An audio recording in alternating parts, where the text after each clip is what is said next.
Apa sik, Mar? Tenang, Mar. Iya ana kata-katane Durna sing marahi atiku merkitik. Merkitik piye? Durna mau arep meksa karo kowe ning negara Ngastina ora masalah, kowe pribadi urusanmu wong loro. Ora ana sambung rapete karo anak-anak.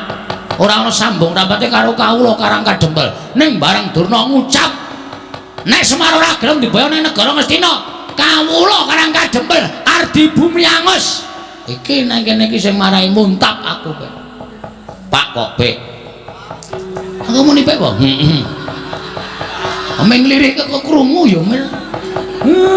Kowe iki nek omong sok kebablasen ora. Iki sing marahi aku ora seneng, iki sing marahi aku ora trima. Nek masalah kok diembet-embet karo kawula Sakarang Kadempel. Aku tak takon, kawula salahe apa? Kawula ora ngerti kenthang ki mulih nglakon pojok plereting kanan. Kok arep di bumi angus karo Begawan Durna. Ora sadar dhek nek dhek iki omong ning ngarepe ketua pemuda Karang Kadempel. Sapa go ketua pemudane? Aku. Lho. Kowe to saiki? Aku saplai menang voli. Wah. Ame menang voli kok dadi ketuamu. Gleleng padake toser. Wo. Gaweane ngumpani tak umpani swara semet, tak umpani swara semet. Lho, kok voli kok umpani swara? Dolop apa mingan? Dolop-dolop ora. Nemban, ngapa Bagong? Kowe kok maju nang ngarep aku? Aku kan ngurus omonganmu. Ngurus perkara omongan sing piye? Kowe mau omong muni piye? Lho, kowe kok ora basa karo aku? Kowe ya ora penak suarane. Gunane apa aku mbasani pendhita sing ora penak suarane? Kowe sadar ora to? Nganggo jubah putih, kethu putih kuwi pambegane ya putih, resik atimu. Neng sing putih men jubah karo ketumu, nek atimu letek kowe pendhita ndok basa. Penyakit. Mulane ndi-ndi anggere ning Durna geger, ngendi-endi anggere ning Durna geger. Kowe menghasut dengan kata-kata sing ora bener. Loh. Aku muni piye kok kowe nesu? Kowe mau muni piye? Sing arep tok bumi angus sapa? Karang Kadempel. Karang Kadempel ki masyarakate akeh. Masyarakate Karang Kadempel ki pirang-pirang? Ana 1444 kakak. Nek 1444 kakak kuwi tok bumi angus, berarti kowe mateni wong pirang-pirang. Kowe mateni wong pirang-pirang. Kowe jagal menungsa kowe, Dur. Hah? Kowe udu pendhita kowe. Kowe pembunuh kowe. Kowe ora wangun kowe nganggo sandangan pendhita. Nek arep boyong Semar, aja nyangkut-nyangkut karo masyarakat Karang Kadempel. Aku nesu ngene iki ora mbelani bapak. Ning sing tak belani Karang Kadempel. Iki bumi wutah getihku. Iki bumi kelahiranku. Bumi yang kaya dengan adat budaya yang ada di Nusantara. Iki ngapa ya Bagong, iki ngapa ya caidan ora? Nesu kok dadi deklamasi. Dadi nek bumiku iki arep tok ganggu gawe, aku ora ikhlas, Dur.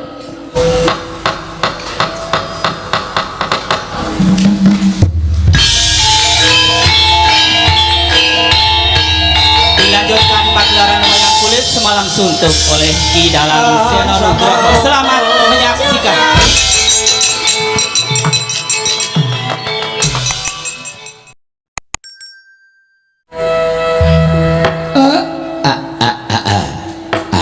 Blegegekugek sadulita mel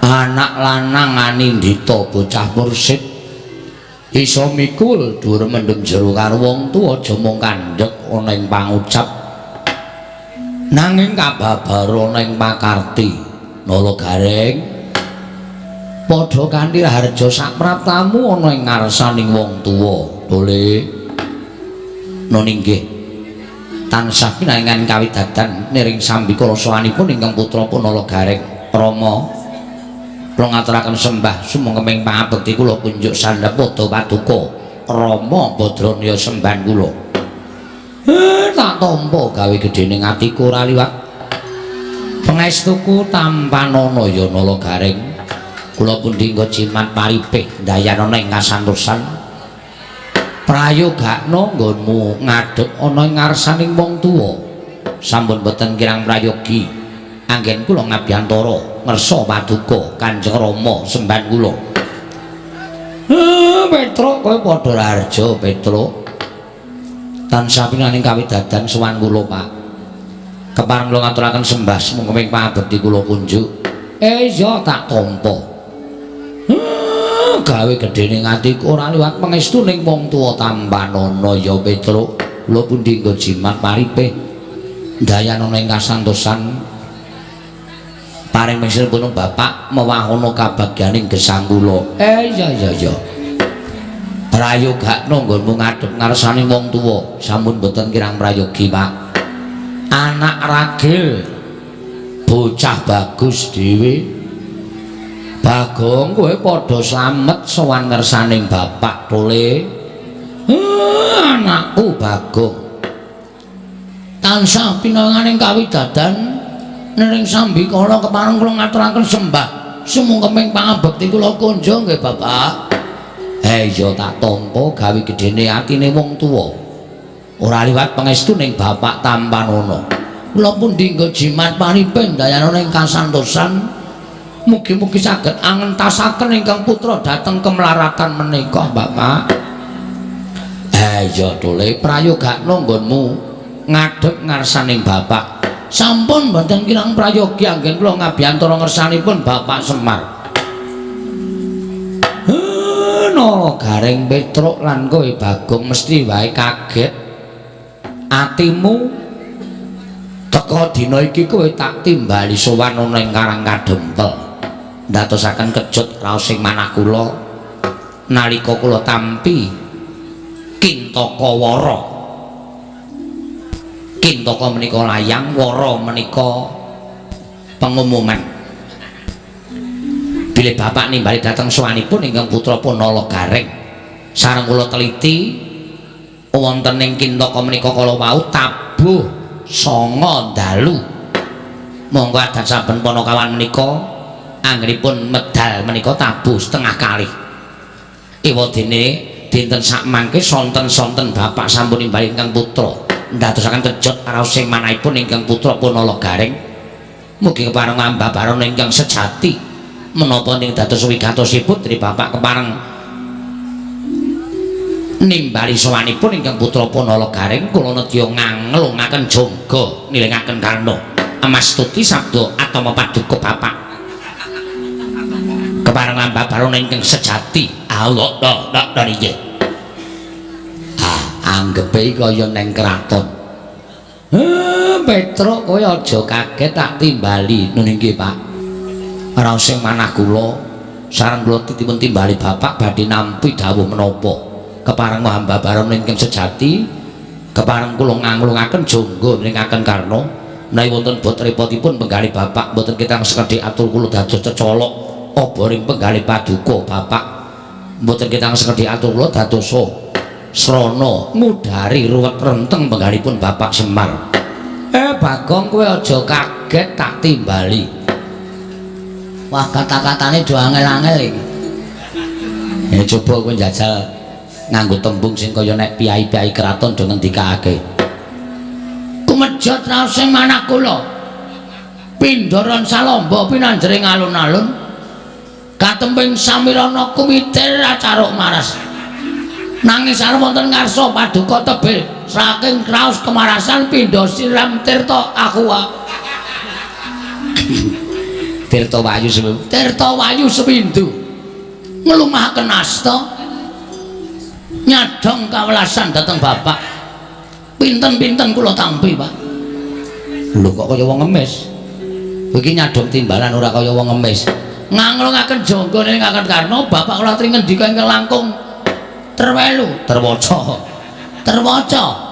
supados wijang anggen kula nampi menaipun Bapak saged nyolok mripatipun Bapak cecolok obor ruwet renteng penggalipun Bapak cecolok obor ruwet renteng penggalipun Bapak angudari angujuli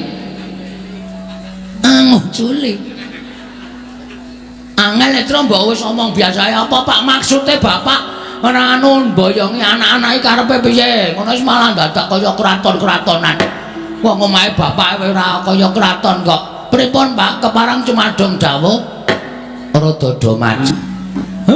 Aku arep ngaturake wigati wigati tumraping aku, wigati tumraping Karang Kadempel, gedene wigati tumraping negara Ngamarta sing pancen kuwi dadi papane awake dhewe. Nggone suwita marang pepundhen awake dhewe para Pandhawa. Petruk nala Garing Bagong. Apa sing bakal ndak kandhakake iki nek tanpa pambiyantumu kabeh ora bakal bisa kaleksanan, kabeh ora bakal bisa lumaku tole. Handra ingkang pusparum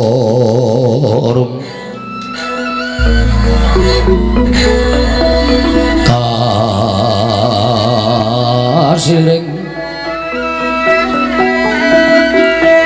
samirana mre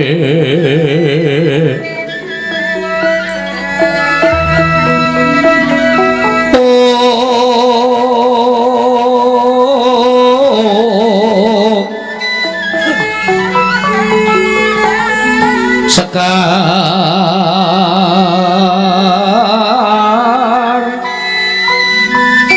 kadung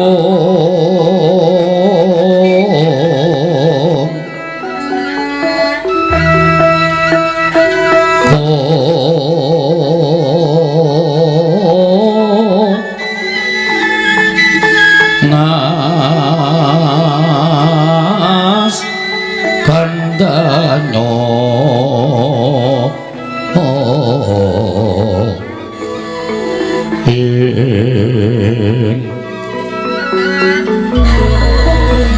mawe raras ratnaning driya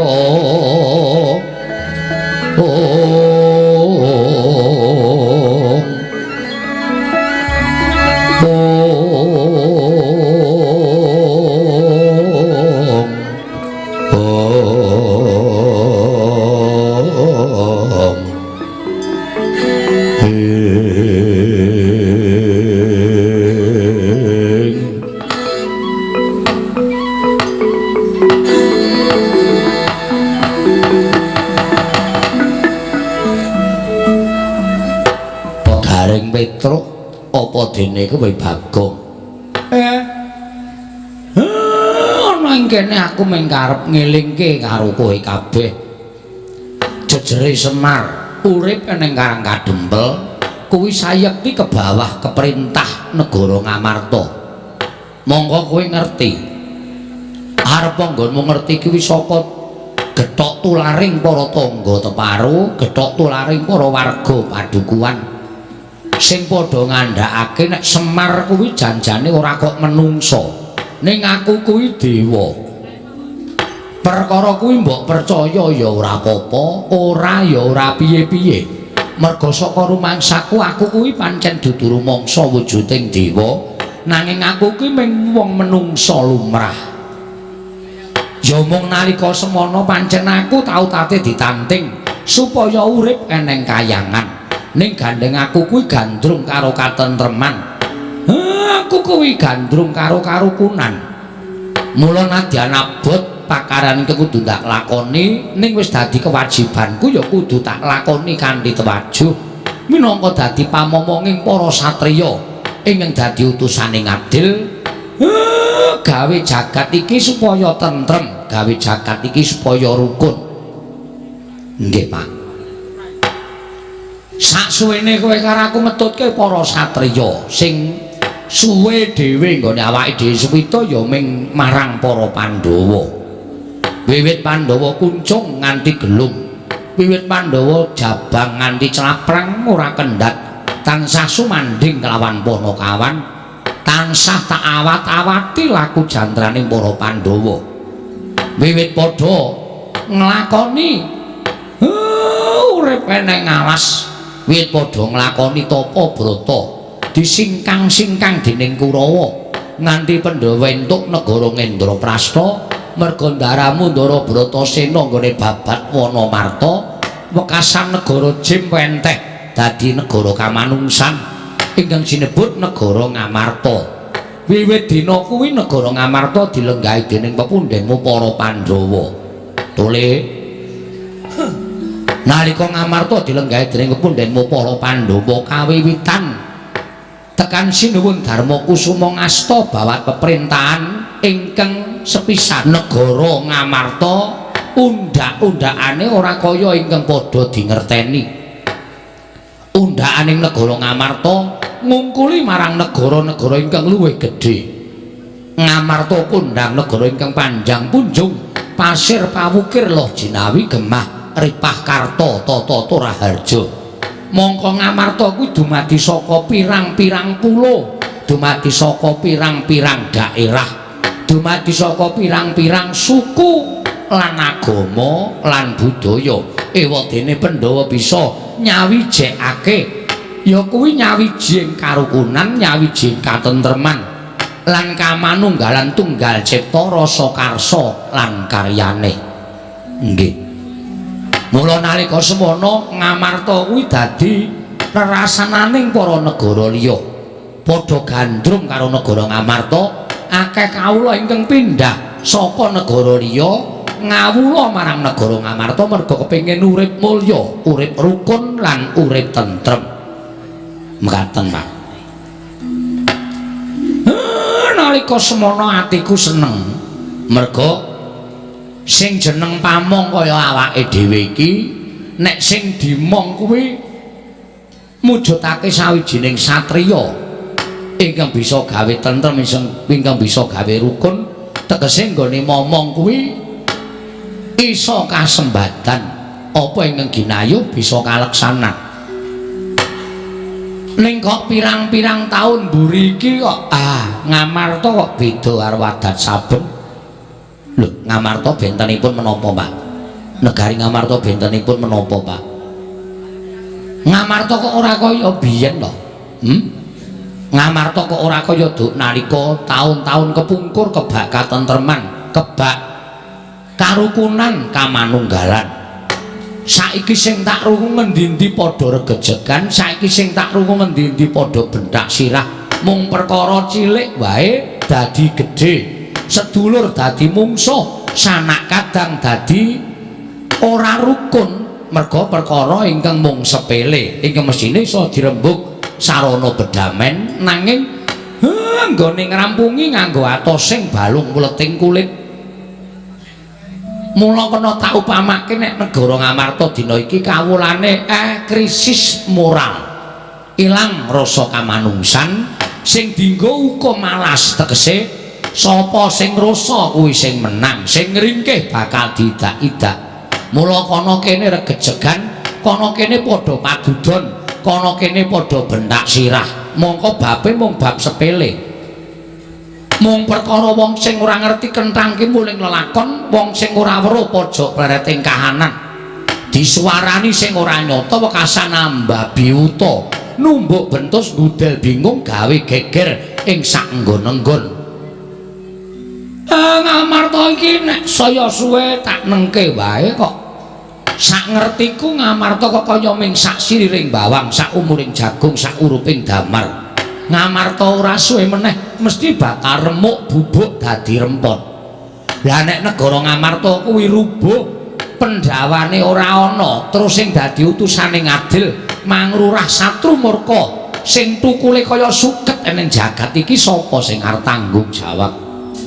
Nggih.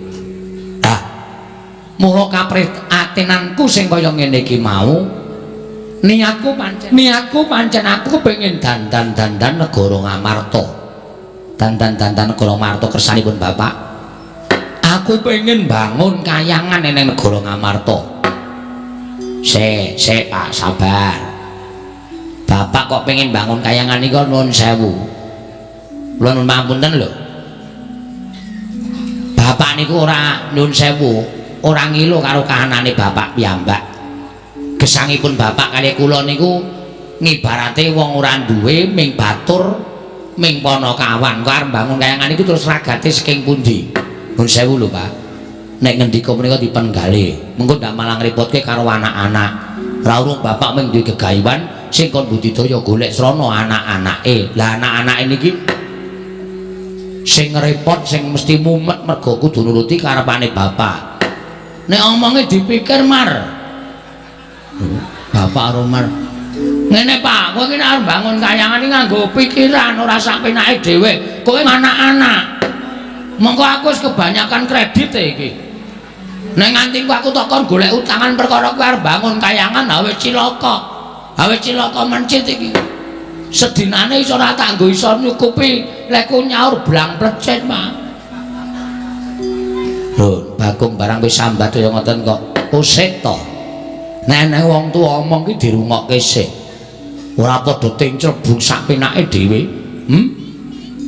Sing tak karepe bangun kayangan ki ora papan sing magrung-magrung dumadi saka Jamrut Mas Mutiara Hergeni kuwi ora ning kuwi mung salokaning tembung Nala Gareng Petruk Bagong sing jeneng kayangan ki kebak kanikmatan kebak karukunan kebak katentreman ning kayangan ki ora ana rasa diya diniya ning kayangan ki ora ana rasa memungsuhan anane mung matsinamatan daya dinayan tunggal cepa rasa karsa lan karyane yen abot padha dipikul yen enteng padha dicangking kuwi kayangan mula tembungku iki mau mung tembung sanepa niatku mung kepengin bangun kayangan kuwi supaya kawula negara Ngamarta kuwi uripe pindhane ning kayangan ora kok aku bangun papan sing magrong-magrong terus kowe do takon goleke silihan dhuwit ki weh bocah kok pikirane cethek men ora iso ngerti karepe wong tuwa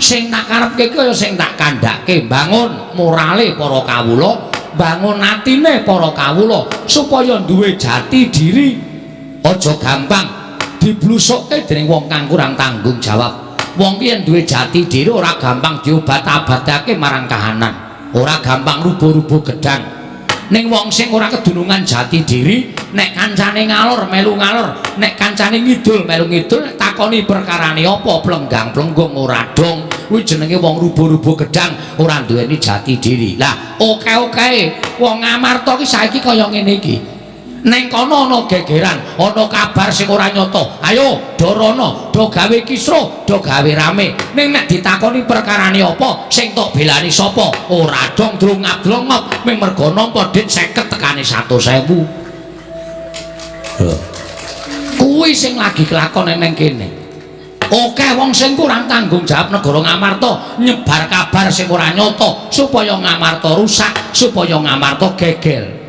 lah sing digunakake ya wong-wong kawula sing ora ngerteni jati diri mula tak kandhani ya pamulangan ki wigati wong ki nek duwe ngelmu mestine ora gampang dibrusukake dening wong liya wong ki nek duwe ngelmu ning nek wong ora kedunungan ngelmu nyepelekke ngelmune gunane nggo apa sing wigati awak rasa duwe kewanen awak rasa nek tanpa ngelmu wah mung kaya kebo dicocok irunge ngalor kon ngalor ngidul kon ngidul ning kedurungan kekuatan kasantosan ya kudu sinartan ngelmu semono uga ngelmu tarsar tanpa kasantosan ya ora ana gunane nggih Pak mula aja nglerokke wong tuwa anggepe Semar kuwi mbangun kayangan kuwi nggo pondasi ndiasmu kuwi mesu bapak mereka Bagong iki apa omongane ora ndonge kok senengane do nyaru wis kapan kowe tau nuruti karepe Semar kapan kowe tau nuruti karepe Semar kowe iki pendak dina anane mung njaluk karo wong tuwa mongko sak temene kowe iki wis gerang-gerang wis do mentas kabeh nek ana apa-apa kudu tanggung jawab dhewe jare Cakra Manggilingan bocah kuwi nek isih cilik dituntun karo wong tuwa didulang karo wong tuwa dipinterke karo wong tuwa sok nek wong tuane wis tuwek anake wis padha mentas wong tuwa ki dadi tanggungane anak ning pendak-pendak garing arep tak nunuti aku repot aku sibuk ora sempat ngurusi wong tuwa Petruk arep tak nunuti jarene gaweane akeh Bagong arep tak nunuti wong tuwa nek nguyuh sak nggon-nggon marahi omahku pesing kok ngono kuwi apa anak kaya ngono kuwi kowe mbiyen cilik tak gedhekke bareng gedhe kon kula wentah wong tuwa do wangsulan menungso keparat kabeh sanes kula lho Pak Petruk sanes kula lho Pak wong telu iki ngapa melu nyeneni iki ora senani kabeh kon dadak urut-urutan kok tibane kari dhewe aku lah iki nang kene iki aku njaluk gawemu mergo pamonging Pandhawa iki ora ming aku tok. Ning kowe wong telu iki ya dadi pamonging Pandhawa, dadi ala becike negara Ngamarta iki gumantung eneng aku, kowe, Petruk lan Bagong. Abang biru ning kanan negara Ngamarta iki eneng aku, kowe, Petruk lan Bagong. Nek nganti Ngamarta rusak, nek nganti Ngamarta kuwi elek kedadeane, sing dicucuk karo dewa aku. Lah mbiyen ngopo Semar kok sago momong para Pandhawa? Lah mbiyen ngopo Semar kok sago minangka dadi pamonging negara Ngamarta? Saiki Ngamarta rusak, terus tanggung jawabe pamong piye? Nggih, Pak. Nggih. Lah terus kula kedah kados pundi, Pak? Kula mbantu menapa? Kula nderek kersanipun Bapak kula aturi paring dawuh gandeng sedyanipun Bapak menika luhur lan sae. Monggo kula aturi paring pangandikan. Bapak ngersake napa menawi kedah kula sade griya kula kangge kabatanipun Bapak kula mboten napa-napa, ikhlas lahir batin. Bapak kula aturi paring dawuh, Pak. Nadyan kedah kula sade kendaraan kula kangge kabatanipun Bapak kula sadene waton Bapak kasembatan bangun kayangan. Pak, kula aturi paring dawuh, Pak. Nadyan kedah kula sade bojo kula. Wong edan ora ndek apa-apa, Tru. Omah meng kontrak, kendaraan ra ono. Anane meng bojo wis semper. Adole wae. Nek ndi dadak nuntun arep adus dadak godhoke wedang. Yen ora kaya ngono kuwi kaya. Bapak kula aturi paring pangandikan. Mangke kula sade Tegal kidul kula nika, Pak. Tak tonyo kae nggon aku e. Wah, Ndring, nggih kulon kula kae nggon aku. Nggon aku sing tok bagian itu. Ha wis tok dol ngono kok. Waduh. Nggih pun Pak, kula urun anu mawon tenaga. Pokoke kula urun tenaga, mboten saged ngaturaken menapa-menapa. Ning ampun disepelekke arep ping tenaga menika ya dibutuhake, Pak. Tenaga lan pikiran. Mergo kula nika di antara anake Semar sing sekolahe paling dhuwur menika namung kula. Waduh, gayane. Gareng menika kelas 3 SD medal. Mergi kurang ajar. Korsine gurune dipecahi lombok. Gurune lingguh, bokonge panas. Petro kelas 5 menika medal. Mergi nginjen roke bu guru ya ta. Ora. Akae kowe nang isor pas dipepe tok ilang-ilingi kae. Garak ming dipepe. Aku nangan sing duwe ya nesu. Rok dipepe kok dilang-ilingi tok goleki apane? Tak goleki rite kok ya. Kula sing paling. Apa kok? SD. Aming SD kok pamer. SD iki wis SD tekan kelas 6 lho, Tru. Ayo menang sing SMP. Goblok kowe iki. SMP tekan kelas 3 kok. Ayo dhuwur SMP. Weh, SD kelas piro? 6. SMP 3. 6 ro 3 ke ndi? Oke 6. Ah, gene. Goblok kowe. Wis tekan kelas 6 dadak bareng tekan kelas 3. Go ngopo? SD wis dhuwur dhewe. Ha iya nek hitungane cah petuk ya kaya ngono kuwi. Nolo gareng Petruk Bagong aja ting celomet. Aku tak omong karo kowe. Kowe mau kaya wis omong terus. Ha iya. Ana syarat-syarane ingkang kudu kelakon. Syarat-syaratipun aku njaluk pepundhenmu Pandhawa 5 cacahe rawuh ning Karakadempel sinambi mundi pustaka Jamus kelima sada. Angka 2 pepundhenmu Ndarawati kudu rawuh ning Karakadempel sinambi ngaturake Sekar Wijaya Kesuma. Angka 3 pepundhenmu Prabu Mandura rawuh ning Karakadempel ngaturake pusaka Mandura Kiai Alubara apa dene Kiai Nenggala. Wis gandeng anakku 3 kowe Petruk karo Bagong dumen dhewe-dhewe sapa sing arep ning Ngamarta, sapa sing arep ning Ndarawati, sapa sing arep ning Mandura.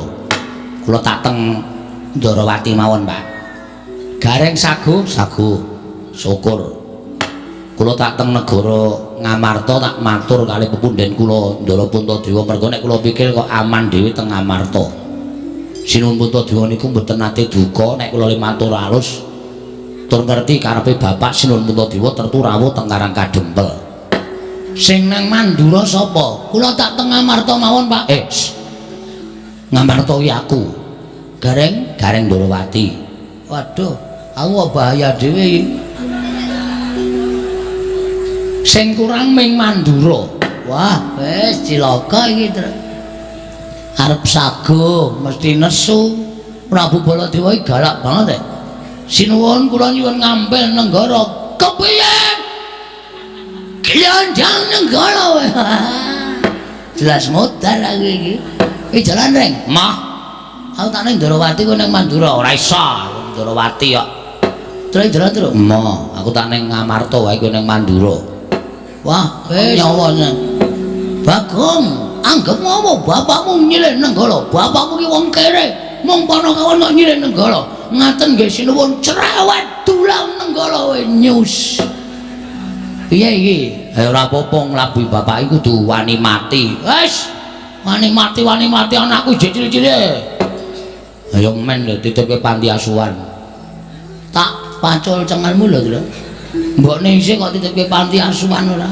Ayo mbok menawa wis kowe engko mati ning Mandura, nek wis sago dilakoni. Mingkari aku ngenteni kesaguamu, mangkatmu besok kapan. Saya cepet nggonmu budal, saya apik, saya kelakon penjangkane Semar. Nggone kepengin dandani negara Ngamarta sarana bangun kayangan ning negara Ngamarta. Ndala Garing Petruk apa dene kowe Bagong? Sigra-sigra yen permana kanca sigra ngrake nawang sesangka.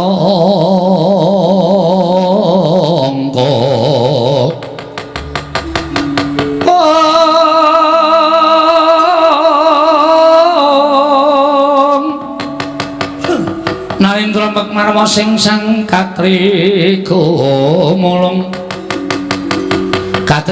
mangrembak ing wadya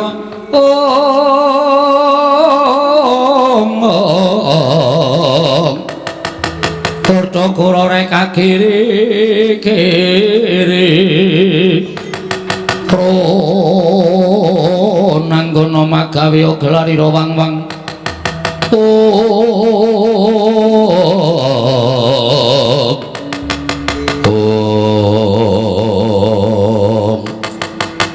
Madyaning padukaning Karang Kadempel gumarenggeng samya pirembagan madyaning pendhaping padukuran Kilora Semar Badranaya miwah ingkang putra ketiga Kilora Nala Garing Petruk Sumawana Kilora Bagong nalika semanten kandhek ngenya samya paring pangandikan karana geger madyaning sakjawining padukuhan sami alok yen ana priagung ingkang rawuh wonten padukaning Karang Kadempel tanah sanes kejawi amung lancur Pandhawa ingkang kapandhegan nenggih satring Drepsila geni Bambang Wisanggeni minggah pendhaping padukan karya cingak kang samya mlat mong rombeng para kawula kanca piyak piyono dayo pinggir jaluk dalan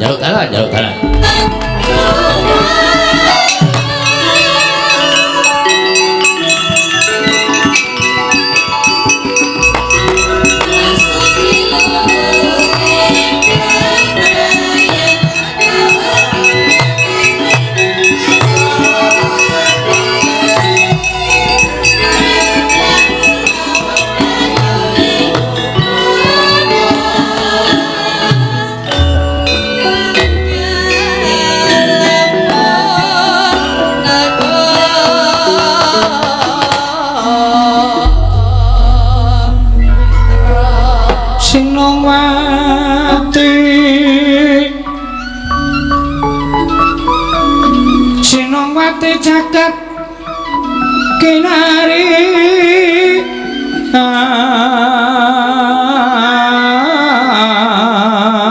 among mbak lumembak tombak ing samudra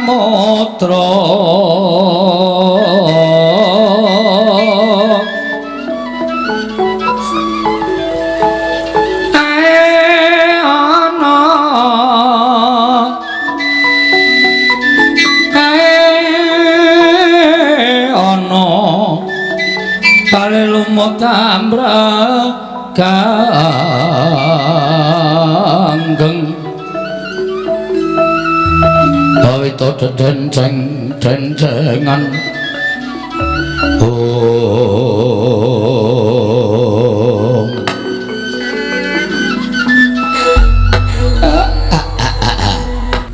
prenjake ora ning sing muni lah kok eneng dayuh pirang-pirang mongko ndak sawang lancur-lancur Pandhawa lala garing iki momongane awake dhewe kok padha rawuh mrene wah anggere nyawang putra Pandhawa ki rasane ning ati ki ayem umure kaya tambah 10 taun ya Truk gagah-gagah kabeh bagus-bagus kabeh mongko ya atine apik kabeh tur dedik daya wah jan aku nek kon momong piye kaya ngene iki rasane ora dibayar kowe gelem ya Gong ya ora nah ya tetep dibayar iki komersil banget kok kowe saiki sawangan lho Nyawang Ndara Wisanggeni atine seneng Nyawang Ndara Antasena rasane ya marem Nyawang Ndara Gatotkaca luwe-luwe Nyawang Ndara Antarja Ndara Abimanyu nang Rismuni lenggah mari kelu ngono kae baguse ora jamak-jamak ae do tiru aku waduh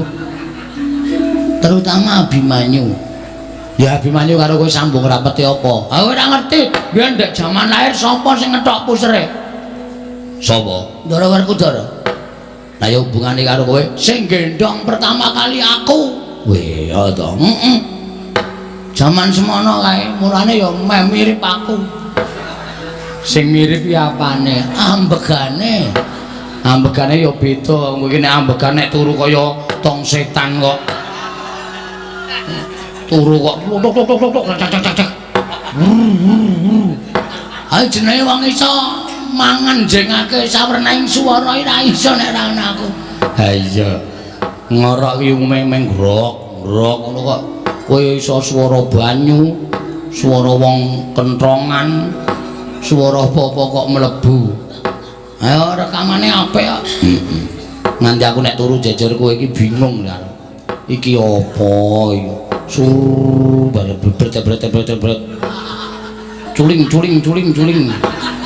mosok nganggo culing bae kandhani kok ha iso tak rekamke ye ha iya ngono do meneng sik malah ngrembug wong ngorok Ndara Wisanggeni wilujeng den Kakek Semar slamet aku kakek aku ngaturke bekti katur ya kakek nggih kula tampi dawa sami-sami Ndara Antasena wilujeng den ya kek slamet aku ngaturke bektiku katur ya kek kula tampi Ndara Gatotkaca wilujeng Siwa Badranaya slamet aku ngaturke bektiku katur Siwa Semar kula tampi Ndara Antarja wilujeng ya Siwa Semar slamet aku ngaturke bektiku katur Siwa Nayantaka nggih Ndara Abimanyu wilujeng ya Siwa Nayantaka slamet aku ngaturke sembahku katur Siwa Semar mbok ampun aneh-aneh kula niki mung batur kok disembah niku malah mengke kula ndak kualat ning kula tampa dawah sami-sami dipun sekecaken anggenipun sami lenggah wah Ndara Wisanggeni bekti kula kunjuk ya Den nala garing tak tampa tiba padha-padha nala garing nggih Ndara Antasena bekti kula ya ring tak tampa matamu ora mari-mari waduh bar dialem matak-matake wong tuwa niki mboten iso mari areng ya kira kaya ngene iki ya syukur muga-muga tak dongak-dongake ndang bener nggih matur sembah nuwun Kaketang rada lara atiku dipun sekecaken ya wis ora kurang kepenak Ndara Gatotkaca bekti kula nggih Den ya garing tak tampa Ndara Antarja bekti kula ya garing tak tampa Ndara Abimanyu bekti kula nggih Den ya nala garing tak tampa Ndara Wisanggeni bekti kula ya Petruk tak tampa Ndara Antasena bekti kula nggih Den ya terus tak tampa Ndara Gatotkaca ya Petruk Ndara Antarja ya Petruk Ndara Abimanyu ya Petruk tak tampa ayo Gong Ndara Wisanggeni Ndara Antasena Ndara Gatotkaca Ndara Antarja Ndara Abimanyu bekti kula kanca kowe kok njur kabeh disaruk wae kesuwen men bageke kok suwene ora jamak-jamak wong edan Bagong ya tak tampa tiba padha-padha wong kentir Bagong ya tak tampa tiba padha-padha. Wong edan Bagong tak tampa. Wong pekok Bagong tak tampa. Wong bagus Bagong tak tampa. Nah, kae ngisor dhewe kae nyenengke kae. Wis dibekteni suarane do ora penak. Lho, suaraku ora penak piye Bagong? Apa ya ora usah nganggo edan, ora nganggo pekok. Waras e kula iki. Ning saurarane kowe iki wis dicap karo para kawula. Dicap, disestempel. Terus kula niku gaweane teng kelurahan lho. Gaweanmu apa? Nyetempeli. Layang-layang niku lho. Lah iya, disestempel nek kula niku mboten edan. Iya njaluk ngapura. Ndoro entene ya ora penak omongane. Ya njaluk ngapura, Gong. Ya minggu iki pancen ya rada ndugal kewarisan kaya aku. Waduh, rungu ra, Tru? Ha iya. Padha ndara Antasena. Heeh. Ya ming aku bagus kowe elek. Atos meneh. Pemansaku ora penak to iki. Ya wis tak tampa wong ya elek tenan kok. Wonten wigaton napa ndara rawuh mriki? Aku ora butuh karo kowe, butuh karo bapakmu. Angge monggo kula ming anu kok. Ming nakoni kok. Enten apa, Den? Kakek, wonten dawuh. Setemene nggonku ngirit marang para putra mau, sayekti njumbuhake lawan impenku, Kek. Sampeyan ngimpi napa? Ana ing dina Sukara Kasih kepungkur aku ngimpi. Mongko wektune kuwi Puspa Tajem utawa Kadara Dasih ketitik. Sawise nggonku rampung nggone nglakoni nendra wis gagat bangun Rahina. Ateges impen kuwi bakal kasunyatan. Ora nyono-nyono Kakek Semar kuwi kaya mangku Sang Hyang Candra. Soroting Sang Hyang Rembulan nalika semono nganti tekan pasuryaning Kakek Semar dadi mencara mawa cahya sapa ing caketan tumuli entuk soroting saka Kakekne Semar. Kaya entuk daya kekuatan ingkang linuwih. Tumuli aku matur marang Kakangku Antasena, Kakang Garwata lan Kakang Antarjaba dene Kakang Abimanyu ndak kanthi sowan mrene ing wigati yen pancen Kakekne Semar kuwi bakal duwe sedya, duwe gegayuhan, marata aku kandhanana, aku paling ana dawuh. Merga kanthi cara mengkono aku bakal sak biyantu marang Kakekne Semar. Bot repoting Kakekne Semar, aku bakal bantu marang panjenenganing Kakek Nayantaka. Piye iki? Bloko wae, Pak. Pun, bapak niku sedyane bapak sing mangendikae kali kula diblakake ndara-ndara niki. Sinten ngertos ndara-ndara niku kersa mbiyantu bloko mawon, Pak. Mboten apa-apa, mboten ajeng duka niki anak-anak niku do ngerti kok niki pinter-pinter kok.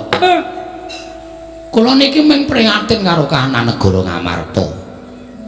Sampeyan mbok menawa ya prisa. Wong sampeyan niku dadi nom-nomaning negara Ngamarta. Ngamarta niki sakniki akeh wong sing padha regejegan. Ngamarta katone wis ora tentrem, morale kawula Ngamarta wis rusak. Ilang tabeting rasa kamanungsan wekasan nek nganti rusaking para kawula mriku mangke ngembet dhateng negari Ngamarta tan wurunga Ngamarta badhe rubuh. Nek Ngamarta rubuh kula sing didukani dening para dewa sebab kula menika minangka dados pamong. Mula kula kepengin bangun kayangan. Lho, bangun kayangan piye? Bangun kayangan piye, nggih? Bangun kayangan mboten bangun wujuding papan ingkang magrong-magrong kados kayiwangan mboten. Ning bangun morale para kawula mujudake negara ingkang adil makmur warata tias bagya mulya mujudake praja ingkang ayem tentrem tunggal rasa cipta lan karsa sarta karyane sami-sami pitados dhateng pernataning hukum negara Ngamarta wekasan gesanging para kawula sami majinamatan daya dinaya tunggalan manunggal sayuk rukun hangangkat derajating praja Ngamarta Den jagat Dewa Bathara ya jagat Mahetungkara. Yen to pancen kaya mengkono gegayuhane Kakekne Semar kuwi becik ya ngono to Kakang Antasena. Heeh. Lah terus kersane Kakekne Semar kula wau matur kali anak-anak kula. Syarate Pandhawa mundi pustaka Jamus Limasada kedah rawuh mriki sinuwun Ndarawati minangka dadi pujangganing Pandhawa. Mundi Sekar Wijaya Kusuma kedah rawuh mriki sinuwun Mandura kudu rawuh mrene merga tumrap kula nadyan sinuwun Mandura menika arang-arang sowan dhateng negari Ngamarta ning batose keng Woing Mandura menika muhung doyong dhateng para Pandhawa. Mila Ndara, anak kula Gareng kula dawuh supaya mboyong Sinuwun Ndarawati, Petruk pun sagu mboyong para Pandhawa, Bagong pun sagu mboyong Sinuwun Mandura. Ning merga saka anak kula niki nek duwe kesaguhan ming saguh teng ngarep perkara kelakon lan orane niku durung karuan mengke. Mula gandeng sampeyan rawuh mriki nek upama lho sampeyan niku kula suwuni tulung pripun? Ora coba kula tak nyuwun pangandikanipun Ndara-ndara kula lancur-lancur Pandhawa. Kanjeng Ndarawati nyuwun ngambil sekaro Jayakusuma sinartan mboyong Kanjeng Ndarawati. Sampeyan kalih Ndara Antasena. Iya kek. Nah, nek mengke Sinuwun Ndarawati mboten purun, kuwi ana Purbawasesaku. Sing baku kowe kelakon Kerawan Nata Ndarawati apa dene kelakon mboyong sekaro Jayakusuma? Ah nggih, matur nuwun. Siwa Semar. Nadyan aku bakal budal menawa negara Ngamarta matur Kanjeng Puntadewa. Mboyong marang para Pandhawa sinartanmu di Pustaka Jamus Limasada. Aku karo adhiku Abimanyu yang bakal sowan ana ing negara Ngamarta. Wah, matur nuwun, matur nuwun. Aku ingkang bakal sowan menyang negara Mandura. Mengko aku matur bakal mboyong senjata negara lan Alugara. Sartane Kanjeng Prabu tak aturi rawuh ning Karang Kadempel. Ora usah kuwatir yen ana muga-mugane Kanjeng Mandura, aku ingkang tanggung jawab. Ah, matur nuwun. Wis kowe do nang omah wae. Kowe tak ganti gaweanmu. Iki engko arep ana duwe gawe gedhe. Nala Gareng kowe mlathoki kayu. Petruk kowe ngangsu. Bagong kowe nguruk jeglongan kidul ngomah 10 meter kae duruk kabeh. Edan tenan Semar kaya komunis. Kejem kowe. Menawa aku sampe nandhi aku kok gaweane abot wis to tindakno. Nggih, pangestaken dawuh. Matur nuwun Den, dene sampeyan pun kersa mbantu kalih kula. Banjur pangkatku besok apa? Kakek Nayantaka. Ah, kula nderek karo sampeyan. Sakniki ya apik, sesuk golek wanci sing prayoga ya apik. Merga nggenku lajeng bangun tayangan iki ora kesusu kok, Den. Ngenteni wektu dina ingkang prayoga, Ndara. Ing Rata Tanpantara prating sukuning argeram kang tumingal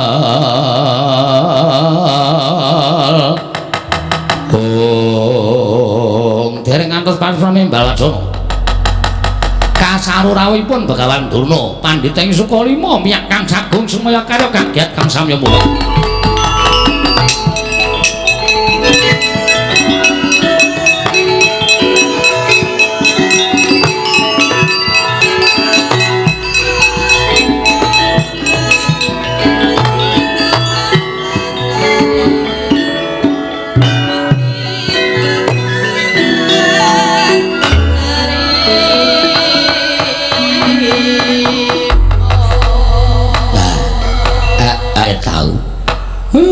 Tak kira sapa lah iki kok ora pangling Penemban Durna sing rawuh ning Karang Kadempel Nala Gareng lah kok waduh iki kok malah Penemban Durna ya sowan mrene Truk weh lah kok malah aneh to iki Penemban Durna kok sowan mrene kok wis kok klebon penyakit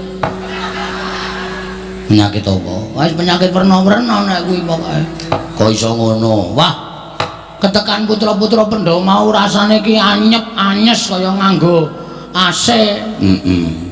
Bareng ketekan piyai siji kok sumuke pol ya, Tru. Panas suasanane, panas. Ayo ati iki nggawa suasana. Nek sing rawuh ki atine ayem, atine becik, atine tentrem kuwi suasana iki dadi adem. Nek sing rawuh ki wong brangasan wong tumindake elek iki terus dadi sumuk. Ha iya. Ning ya dirungokke sik wigatine Begawan Durna ki apa? Tak rungokke anggere macem-macem ajiar nang kene. Oh iki pendhita lho, Gong. Ora urusan. Ora urusan pendhita, ora urusan apa-apa. Ngisruh Karang Kadempel ajiar nang kene. Bagong meneng dhisik. Siap. Aku tak nyuwun mrisa Begawan Durna. Takoni, Pak. Nek apik sediane diluluske, nek kira-kira arep gawe kisruh, arep gawe rame, arep nyebar hoax. Hoax apa? Kire. Wih, hoax kabar tidak benar itu hoax. Penemban wilujeng. Iya Semar. Slamet tekaku ning Sambikala. Arep aku tekan ning papan kene ana swara sing ora kepenak. Ning ora tak anggap ya ben. Penemune wong kuwi dhewe-dhewe tumrap Begawan Durna. Ana sing penemune wong Durna kuwi apik, Durna kuwi becik, kuwi ya akeh. Ning ana sing duwe penemu Durna kuwi ya ala, kuwi ya monggo. Monggo anggone biji. Kula nyuwun pangapunten anak kula. Ora apa-apa. Wilujeng rawuhipun slamet tekaku. Penemban bekti kula kunjuk. Nala gareng tak tampa pangestuku sampeyan ana. Nggih. Bekti kula kunjuk penemban. Petro tak tampa pangestuku sampeyan ana ya Petro? Nggih. Ana kok. Wis krungu dhek. Sing ora nampa ya jajal tata kramane. Penemban lo ngantaraken bekti kula kunjuk. Penemban Durna bekti kula kunjuk. Akang wonten dawuh. Kowe tak takoni kowe wangsulan ya? Nggih. Kowe kene ora sudon karo aku ngapa to? Kowe kene ora ndek panyok elek, bareng kok bawa elek karo aku. Kowe iki ngapa? Aku tekan ndi iki wis tok loke sing elek. Aku tekan ndi wis tok anggap penyakit kuwi janjane aku ki apa to? Tak takon karo kowe. Lho, sampean niku kok malah takon kali kula. Sampean niku sebagian apa? Sampeyan niku teng pendhita to? Pendhita kok tau nek penyakit. Ha apa ora? Ora ya wis. Rasa digawe sepaneng. Mosok pendhita kok penyakit, ya, Tru? Kula ya mung sak omong-omong kula kok. Ning suaramu ki nyocok ning ati. Ayo ndo, aja nganti kecocok. Engko ki ngeyel kok pancen. Bekti kula kunjuk, nek wonten lepate nyuwun pangapunten. Tak tampa pangestuku tampan ana. Tak tampa sakarmu ora sakarmu. Ora penak. Ya wis ra tak tampa. Mangke kiriku men totoli pitik. Pangestu kok totoli pitik ora. Iki ngene ya Semar. Nggih, pripun? Aku prapta ning Karangkadempel. Sayekti diutus dening anak Prabu Duryudana. Sampean diutusi nuwun Ngastina. Wigatosipun dadi wruhanamu Semar. Yen to kana negara Ngastina saiki lagi nungsang kuyang gudel bingung numbuk bentus para kawulane. Mergo wis ana sesasi iki negara Ngastina kuwi kaya ketaman begebluk. Akeh para kawulan kenging sok lara sore ketiwasan, sore lara esuk nandhang kapralaya. Mongko wis madal saling usada. Wis ora kurang-kurang nak Prabu Duryudana ngene ngrawake para Brahmana winasih sewa sugata menyang para nimpuna supaya nambak rengganing praja panandene katindakake gagar wigar tenantuk karya. Nalika semana tumuli dawuh kalawan aku supaya aku mahasing asamun, mahasing asepi tapa brata semedi malah dihening nyuwun palimarmaning para dewa. Jroning aku tapa aku entuk sasmita ing ndumeling ana ing Karna. Sasmitaning dewe ingkang tak tampa negara Ngastina bisa maluya nirmala temajati jati temamulya. Yen ta ora keteng amung sedhela tinenggan dening Semar Badranaya. Mula Semar tumuli aku diutus dening anak Prabu Duryudana supaya sowan ning Karangkadempel ing wigati mboyong marang kowe. Ayo tak kanthi kowe sowan ning negara Ngastina ora keteng mung sedina rong dina. Kowe mapan ning negara Ngastina. Mengko yen to pagebluk mau wis sirep tumuli kowe bali ning Karangkadempel. Wadene kowe krasa kepenak ngene mapan negara Ngastina. Kowe moh bali marang Karangkadempel. Ora apa-apa, Semar, ora apa-apa. Malah kepasang Yogya katujuh nginu. Dene kowe gelem mapan ning negara Ngastina. Kowe njaluk apa bakal keturutan. Kowe njaluk pangkat apa bakal kasembadan Semar. Nggih. Mula dina iki setemene aku ora kok sowani jen. Kurawa wis padha mlumpuk nedya mboyong marang kowe. Wis diyasake tandu. Saka ing Karangkadempel tekan negara Ngastina kowe ora bakal dijak mlaku, nanging bakal ditandu, dianggep wong sing wigati, wong sing bakal gawe padang negara Ngastina. Dina iki mangkat Semar. Mengko umpama kowe wis iso gawe padang negara Ngastina, balimu kowe bakal disangoni 7 gerobak Mas Picis Rajabrana. Kuwi nek men nggo mbangun omah kowe iso tingkat 400. Apa ora moncer?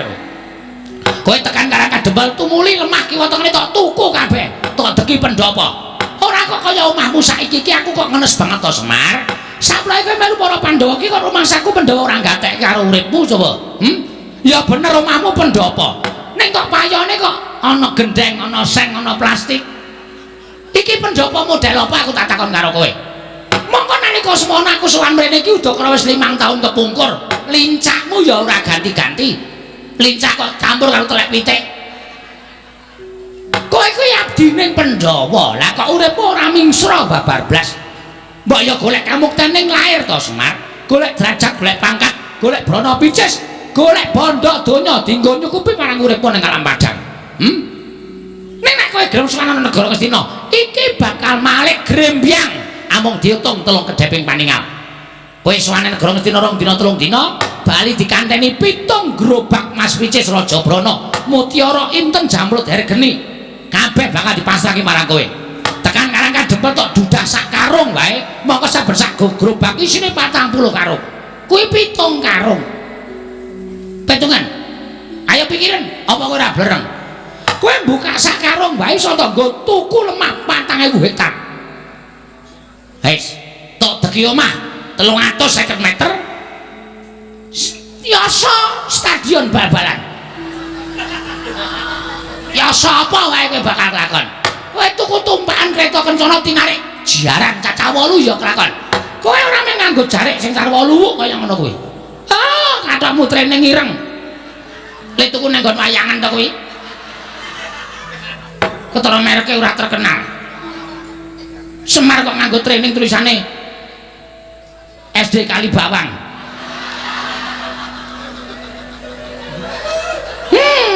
Cetone training le ngenehi dum-duman. Sarungmu ya mung sarung luwuk kaya ngono.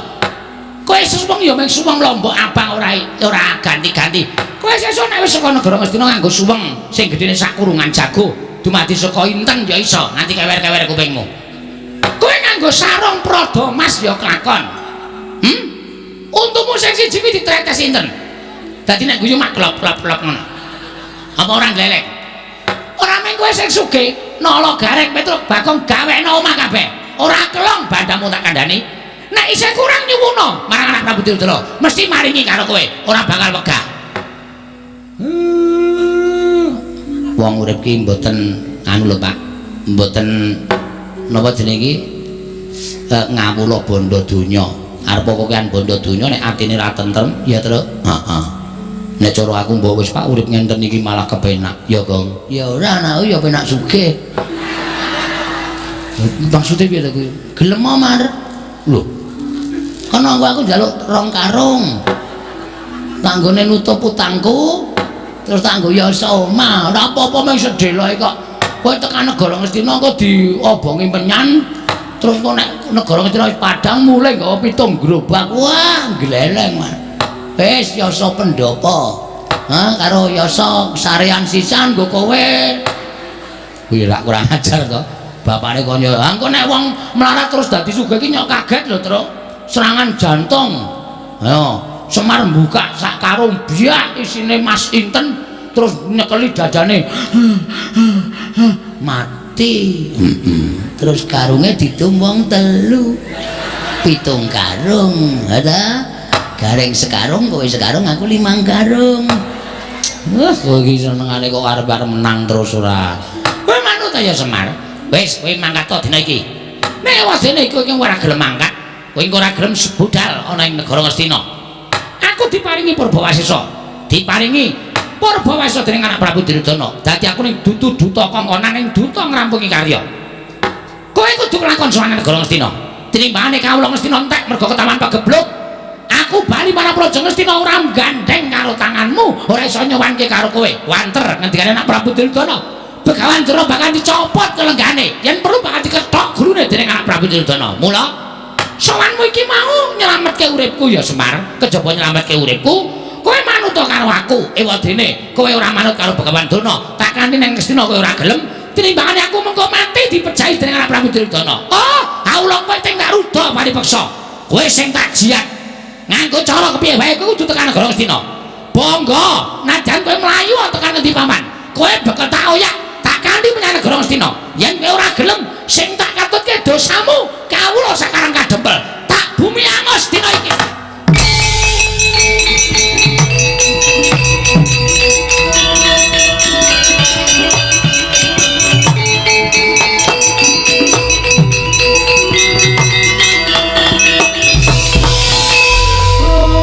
Sambung arep ngopo? Sik, Mal. Tenang, Mal. Iya ana kata-katane Durna sing marai atiku merkitik. Merkitik piye? Durna mau arep meksa karo kowe ning negara Ngastina ora masalah, kowe pribadi urusanmu wong loro. Ora ana sambung rapete karo anak-anak. Ora ana sambung rapete karo kawula Karang Kadempel. Ning bareng Durna ngucap, nek Semar ora gelem diboyo ning negara Ngastina, kawula Karang Kadempel arep di bumi angus. Iki nang kene iki sing marai muntap aku, Pak. Pak kok, Pak. Aku muni Pak, Pak. Ameng lirik kok krungu ya, Mil. Kowe iki nek ngomong sok kebablasen ora. Iki sing marai aku ora seneng, iki sing marai aku ora trima. Nek masalah kok diembet-embet karo kawula Sakarang Kadempel. Aku tak takon, kawula salahe apa? Kawula ora ngerti kenthang ki muling lelakon pojok plereting kanan. Kok arep di bumi angus karo Begawan Durna. Ora sadar dhek nek dhek iki omong ning ngarepe ketua pemuda Karang Kadempel. Sapa gong ketua pemudane? Aku. Lho. Kowe to saiki? Aku sampai menang voli. Wah. Ame menang voli kok dadi ketuamu gleleng padake tosre. Wow. Gaweane ngumpani tak umpani swara semet, tak umpani swara semet. Lho, kok voli kok umpani swara? Dolop kok mingan. Dolop-dolop ora. Nemban, ngapa, Bagong? Kowe kok maju ning ngarep aku? Aku kan ngurus omonganmu. Ngurus perkara omongan sing kepiye? Kowe mau omong muni piye? Lho, kowe kok ora basa karo aku? Oh ya ora penak suarane. Gunane apa aku mbasani pendhita sing ora penak suarane? Kowe sadar ora kok? Nganggo jubah putih, kethu putih kuwi pambegane ya putih, resik atimu. Ning sing putih mung jubah karo kethumu, nek atimu letek kowe pendhita ndok basa. Penyakit. Mulane ndi-ndi anggere ning Durna geger, ngendi-endi anggere ning Durna geger. Kowe menghasut dengan kata-kata sing ora bener. Loh. Aku muni piye kok kowe nesu? Kowe mau muni piye? Sing arep tok bumi angus sapa? Karang Kadempel. Karang Kadempel ki masyarakate oke. Masyarakate Karang Kadempel ki pirang-pirang? Ana 1444 kakak. Nek 1444 kakak kuwi tok bumi angus, berarti kowe mateni wong pirang-pirang. Kowe mateni wong pirang-pirang. Kowe jagal menungso kowe, Dur. Hah? Kowe udu pendhita kowe. Kowe pembunuh kowe. Kowe rawangon kowe nganggo sandangan pendhita. Nek arep boyong Semar, aja nyangkut-nyangkut karo masyarakat Karang Kadempel. Aku nesu ngene iki ora mbelani bapak. Ning sing tak belani Karang Kadempel. Iki bumi wutah getihku. Iki bumi kelahiranku. Bumi yang kaya dengan adat budaya yang ada di Nusantara. Ini ngapa ya Bagong, ini ngapa ya cahitan ora? Nesu kok dadi deklamasi. Dadi nek bumiku iki arep tok ganggu gawe, aku ora ikhlas, Dur. Aku ora ikhlas. Nek aku wis muni ora ikhlas, rawe-rawe rantas malang-malang tak putung. Ora nyawang kowe iki derajate apa? Ora nyawang kowe iki derajate pendhita. Nek arep gawe geger, arep gawe rusak, ajange diadane Bagong. Wah, edian Bagong. Ora usah cerewet kowe. Iya. Ajange diadane Bagong. Enteni nang kene. Nang ndi, Gong? Salin. Wah. Nek wis aku nganggo kathok training sabukan tampar kawat putih ngene iki pakaian tak nggo ngajar wong ta. Mulane aku nyandang kayane ora wedi sapa-sapa, Dur. Ngejak pirang dina kowe. Arep kowe nggo soto Kurawa. Aku ora wedi. Aku ket wingi wis ngesak soto mbako. Ayo ditandheke ya. Perkara kan boyong karo Semar boyongan. Ning rasa ngrasani karo wong Karang Kadempel. Nek Semar ora gelem tak boyong ning Karang Kadempel. Utawa tak boyong ning negara Ngastina. Oh, kawula Karang Kadempel kene tak bumi angus tenan Bagong. Iki sing dadi masalah. Ngrampungke ora ning kene. Ayo, golek papan sing jembar. Golek papan sing jembar. Bagong ki wong kulino gelut. Tandane, kowe ngerti ra? Terminal Deksoi gentone iki.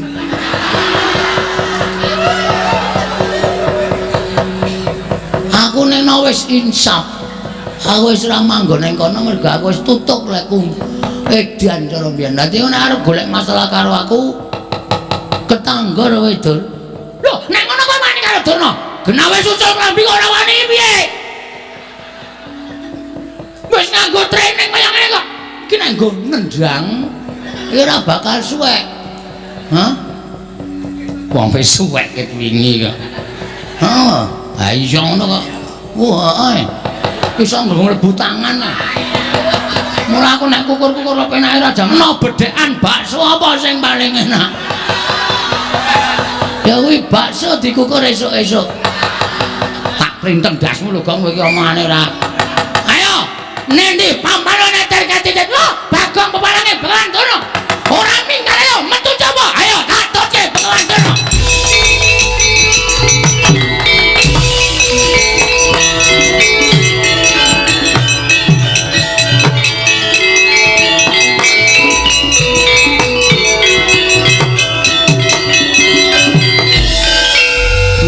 Kisruh sisan.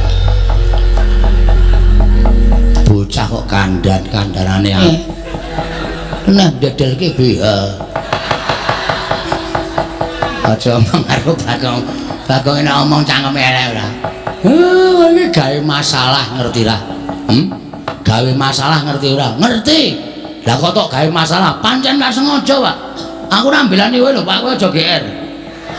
Aku ora nggolani kowe. Kowe perkara arep diboyo karo Durna ora masalah, terserah. Kuwi perkaramu. Kowe arep nggawa pitung gerobak karo ngisi Mas. Monggo, aku ora pengen. Nek Durna ngrasani katentremaning masyarakat Karangkadempel. Iki, Pak, sing wis diresmi dilantik dadi ketua pemuda. Iki dadi kewajibanku tentrem lan orane desa. Kuwi nang pundhake para nom-noman, ora kok malah nom-nomane padha teler-teleran. Padha dolanan obat. Manusia macam apa kuwi? Terus di mana? Di mana tulang punggung negara nek tulang punggunge wedok teng gloyor ora karu-karuan, negarane remuk. Mula aku kudu sesanggep, aku tak rampungake. Aku adoh saka minuman keras, adoh saka obat-obatan. Sirku ngopo? Gawe tentrem Karangkadempel. Nek sing ganggu Karangkadempel kaya Durna kuwi mau, aku sing ora nrimake. Tepuk tangan. Wah, tepuk tangan kok dikon. Ya wis rasa itu.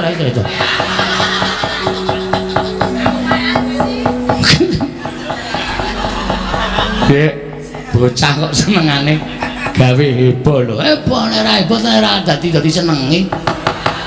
Aku dadi kangeni mayang semengi ra metu Bagonge ditakoke. Ayo. Ngerol e. Ha wis kono nek nandangi Durna nek ditandangi. Lho. Aja sik ngewangi sapa? Lah wong sing nantang kowe kok njaluk diwangi. Truk. Ngewangi ora kowe? Aku ora ndek masalah apa-apa. Aku ono dirampungke dhewe. Aku le ngoyo perang Rukurawa ming nglabuhi lambemu mbok yo men. Lah kowe ora ngewangi aku apa? Lho, lah ngapa aku ora ndek masalah apa-apa kok? Ya wis, oke. Kowe ngono saiki karo aku. Ora masalah. Dikira aku terus ming semendhe karo kekuatanmu apa, Truk? Dumaku anake Semar sing dhuwur dhewe, sing jangkae amba dhewe, sing kekuatane gedhe dhewe. Kowe tak suwune tulung nyingkirke memala Karangkadempel wangsulamu kaya ngono. Oke. Tak titani omonganmu esuk sore iki. Asli aku tak titani wah anggere kok njaluk tulung, Gong. Iki Gong. Apreke mingan. Wis ora sambung kowe aku. Gus, apa? Sampeyan sayang mboten kali kula? Lho, kowe iki adikku, Bagong. Mongko kowe abdi sing paling nyenengke. Ngamarta ki nek ora ana kowe ming ana Gareng karo Petruk karo bapakmu ki ora gayeng. Nek ana kowe dadi gayenge ora jamak-jamak. Ngamarta dadi kaya kebak kabagian. Betul. Terus mengenai hal seperti ini, sing endi? Durna niki wau lho, pun kula tantange. Sing nantang Durna sapa kula? Sampeyan preso to? Iya, aku ngerti. Lah terus napa sampeyan mboten ngewangi kula? Lho, Bagong, kowe arep gelut karo Durna to? Nggih. Aja kuwatir, aku sing ngrampungi. Kok njur ngambung barang. Saking seneng kowe.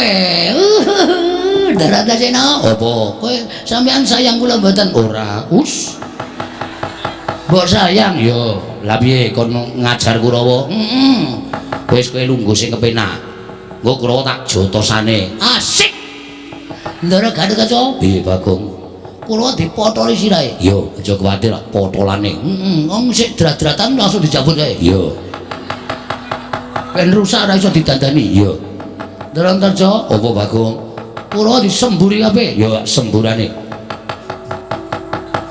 Ben do mlonyo awake men do mundur seorang kadempel. Yo, engko nek Durna mangkano maju perang krubut wong pirang-pirang. Yo, aja kuwatir. Ndara Abimanyu. Apa Bagong? Sampeyan tau to pas ngelak nika kula goleke unjukan Melayu aduh banget nganti kula gembrobyos. Iya. Pas teng tengah ngalas kelingan to? Iya. Pas pados Wahyu Cakraningrat. Iya. Dados pendhita. Iya. Kelingan mboten? Kelingan. Berarti lelabuhan kula gedhe tumrap sampeyan. Saniki kula nek ke taman kanan kelingan mriki panjenengan pripun? Aja kuwatir aku mbelani kowe. Sik. Ora buta. Ora edan ya. Bagong ngrayu sapa-sapa ya iso to ya. Padhake ora buta kowe, terus ora buta gareng. Iki lho rekan-rekanku. Wis siap nandingi para sata Kurawa. Oh, ngoten. Awong ya urung do mangkat tok. Kaya kowe iki bombong-bombongo. Oh iya ya.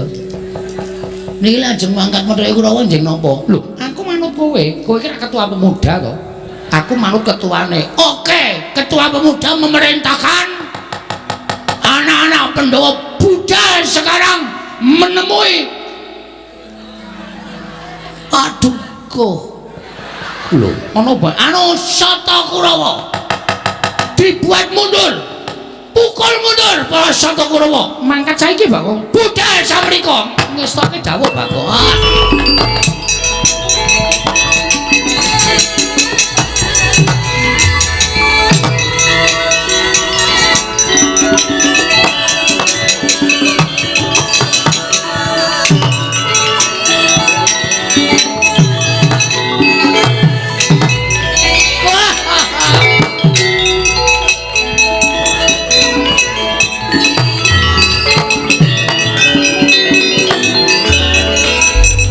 Kaya uncek ini kok ngeleng ras.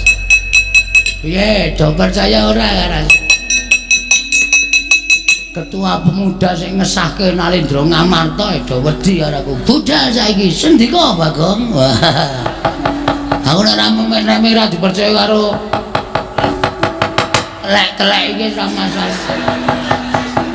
Ora apa-apa kowe do ora percaya karo aku. Ning sing penting aku dipercaya karo ndara-ndara putra-putra Pandhawa. Kowe ya aja meneng bae Bagong, kowe mbantu. Siap. Mbantu aku nek anu apa jenenge jagoku kaya ngono kae kumandel mesti menang kok. Ayo. Aku tak mlebu ning ngomah tak ketemu karo mbokmu. Si Mbok Kanasren, Pak? Pak. Kowe kok iso entuk si Mbok Kanasren, moko si Mbok Kanasren ki widodari lho, Pak. Kok iso entuk? Tok sepe. Ora. Tok guna-guna mesti aku elek. Elek kae mbokmu tresno karo aku. Ngene wae, Pak. Simbok tapeke. Kowe jan nekat. Simbok barang kok dijaluk ora. Ayo kowe ora ngerti kok. Simbok Kanasren ki widodari reng. Wah, Semar ki gleleng. Mulane gedheke Semar tak bolongi. Awan delok polahe Semar. Nang tak bolong tutupi kertas semen. Tak bolong meneh tutupi kertas semen. Tak uncek ra kena tutupi triplek keparat. Bocah kok kurang ajar. Wong arep delok kok njaba padang banget. Wong arep nginjen kok bolongane disenteri. Wis ning jero rak ya krasa kok ana clorot-clorot. Ha goblokmu ora. Karena aku bar golek kodoke. Sentre ra ning bathuk. Ayo nang ngene iki malah sentre mlebu jero. Tau dipasangi dom terus Semar. To, Mar. Ben keculek matane ora. Dan untung ra nyoblos. Ungu nekno ladrang. Adrang Wayu. Aja. Asmara Ndana? Ora. Apa, Pak? Santi Mulya. Walah. Temlong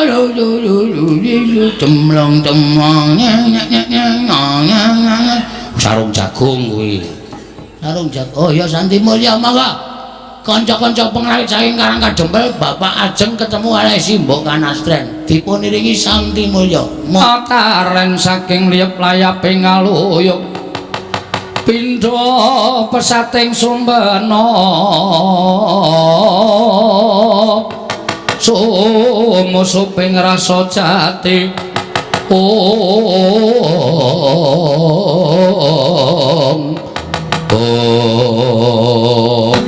Bagong. Heeh. Samae, aku kok kaya urung tau tepung. Lho, aku Kurawa piranganing Sata Kurawa. Kartomarma dudu Kartomarma, pancen aku padha karo Kartomarma, ning aranku Surtayu. Wis jeneng kok nganggo jeneng kali. Lho. Jeneng kali sapa? Serayu. Surtayu. Surtayu dasar pranyata. Bapakmu tak boyong ning negara Ngastina. Nek perkara Durna arep boyong karo bapak meh gemantung wangsulane bapak. Bapak gelem apa ora?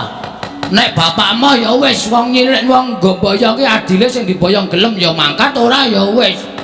Ora kok meksa sak penake dhewe. Terus arep gawe geger Karang Kadempel. Bagong sing ora trima. Tantrimaning Bagong Durna tak tantang aku ngerti nek Durna nggawa Kurawa. Ayo, krubunten legane ngatiku. Boyongan Semar nek iso nglangkai kuwandane Antasena. Ngapae? Aku sing tok ajoke. Sampeyan iki aja ngewangi kula mboten, ngewangi kowe. Amin ditantangke kok nesu.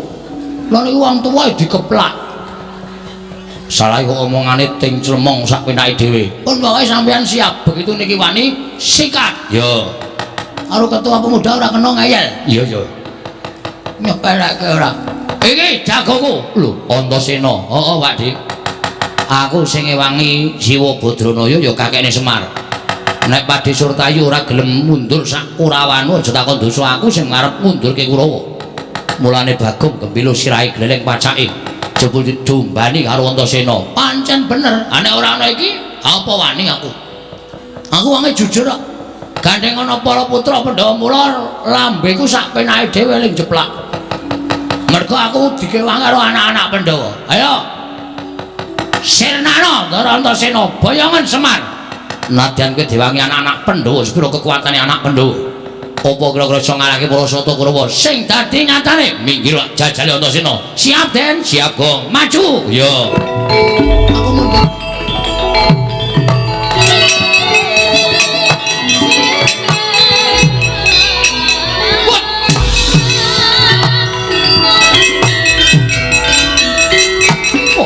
Gatotkaca Siwa Kartomarma.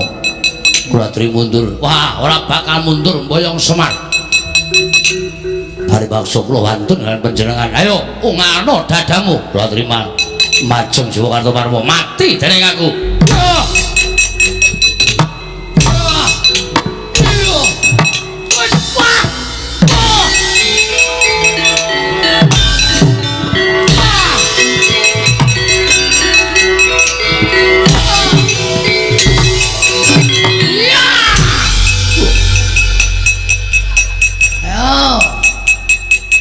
Ketoke wirang nek ora maju kok sing maju kok mung anak-anak Pandhawa tok. Padahal iki Karang Kadempel, bumi utah getihku. Ora pangling iki Satama. Edian ora basa karo piyayi. Basa apa? Amun basani kowe ya. Dhuwur aku derajate karo kowe. Lho, kowe batul. Aja disawang lair, Mas. Kowe ketoke piyayi ning nuwun sewu. Saka weteng apa kowe? Hah? Wong tuaku pendhita. Bapakku pendhita, ibuku widodari. Widodari ning keleke papat. Lho, keleke papat piye? Kowe darang ngerti critane kok. Kowe iki anak jaran mo. Gus. Ora waton iso ngucap. Kowe aja ngene karo Satama. Ayo, neng kene sapa kowe kopakku sing kudu tekani pati? Piye? Kaya apa aku sing kudu tekani pati? Lena Pangendhamu tak pecah siramu. Lena Pangendhamu tak suguhi ramban. tanahi dedak mesti doko. Ha ta? Kuwi pangananmu to? Ora. Kalonjana wis kene ijo-ijo. Wis. Ijo-ijo tengkul mlocot. Mati derengku panggal sayane. Yo.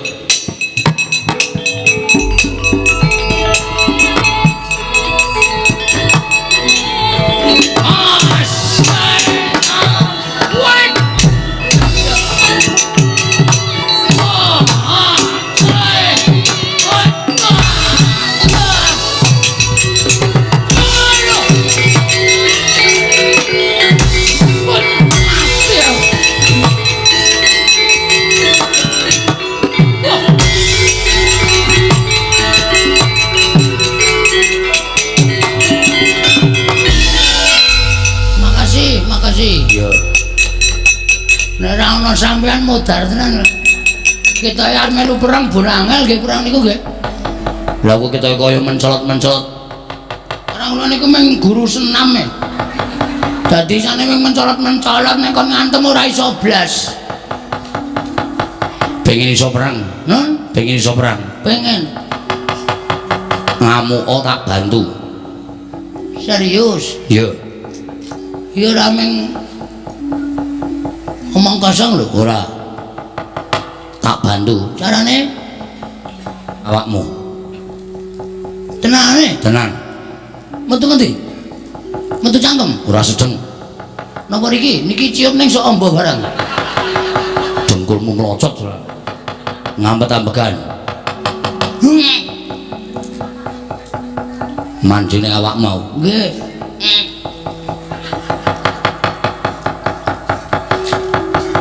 Wis. Wis. Lho. Gus? Sampeyan teng pundi? Ning awakmu. Serius? Tenan. Kowe ora iso lara, ora iso mati. Kowe kenggonan aku iso ambles bumi. Kowe iso mapan ning jero bumi tanpa beda ning daratan. Tenane? Tenan. Carane? Ngambet-ambegan awakmu tibakno ning bumi engko ora bablas tekan jero bumi. Ini serius nih? Iya. Menanggal aku kejegluk tak tonyo. Wah, langgeleng tenan iki saiki aku. Ngamuk Kurawa tenan rasa njaluk bantuane sapa-sapa. Wah. Piye Reng? Sambles bumi. Lho, ayo abdine Ndara Antasena. Nek ngambles bumi wae pinter. Coba jajar aku tak weruh. Ki lho, Mas ki lho. Yuk. Jedul mburimu Reng, mburimu wedan. Ambles meneh. Mburimu Reng, mburimu wedian ora sida. Mburimu Reng, mburimu wedian bocah iki kok mbeda wong tuwa. Mula nek di Bendara iki dimanfaatke. Iya, arep njaluk Ndara kakek-kakek.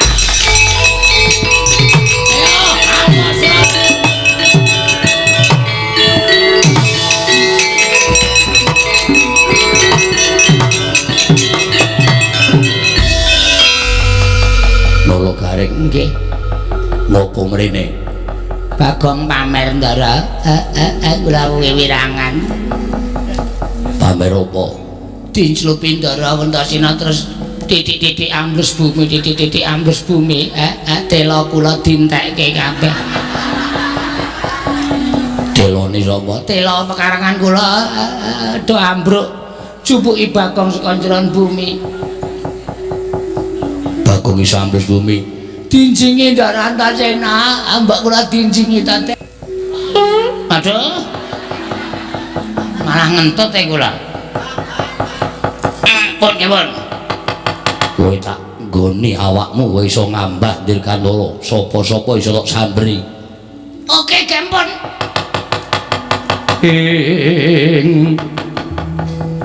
Hirikata Dyan Gatotkaca tinon mapak Karkasuta.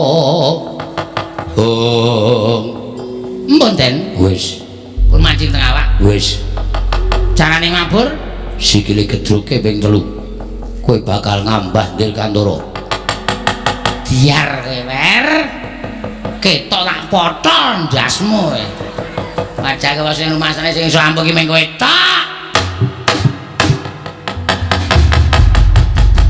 Wah, merdeka tenan iki. Wah, geleleng tenan. Ayo, Kurawamu Suramarta Jawa cangkingi siramu kabeh.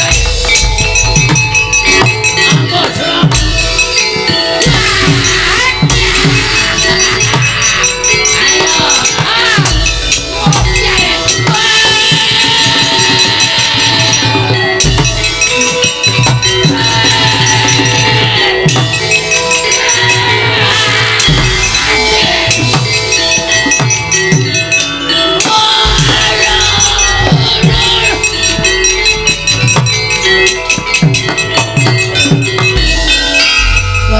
Bajigul.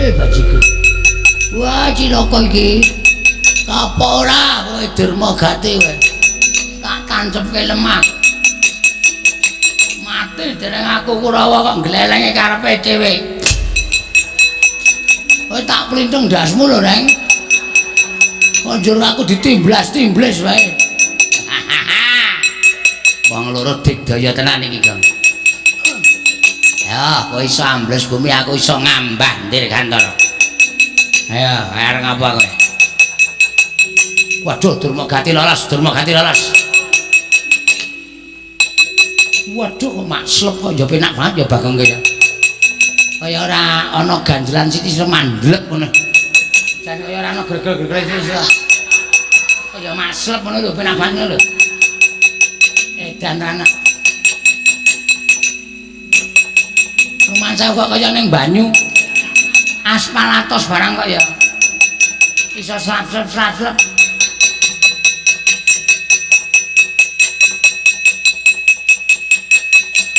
Kurawa bubar ora karo-karuan ming mungsuh Panakawan kok sampenake dhewe. Kurawa nggedabiah kok ki ancacah ngrebdo tanpa guna. Memungso Panakawane kok bubar ora karo-karo iki arep menang karo sapa to Le? Aku iki umun karo kowe. Ayo Dermagati mungso karo Bagong karo Gareng kok mundur ki. Mongko Kadhangnata apa ora jeneng mirang-mirangke. Selamat malam.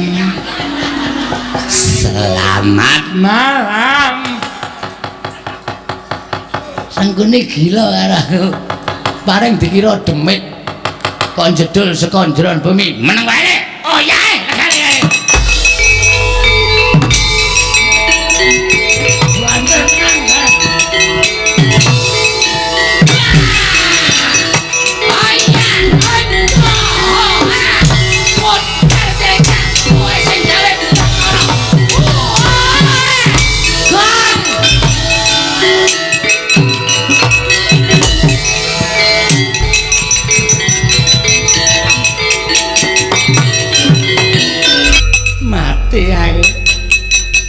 Mati aku sambat to. Ayo amuk Suramarta Jayamarta imbang yen padha-padha. Bagong aku njaluk urip. Kurawa jamule. Kurawa ora gawe rusak karang kadempel. Jamule.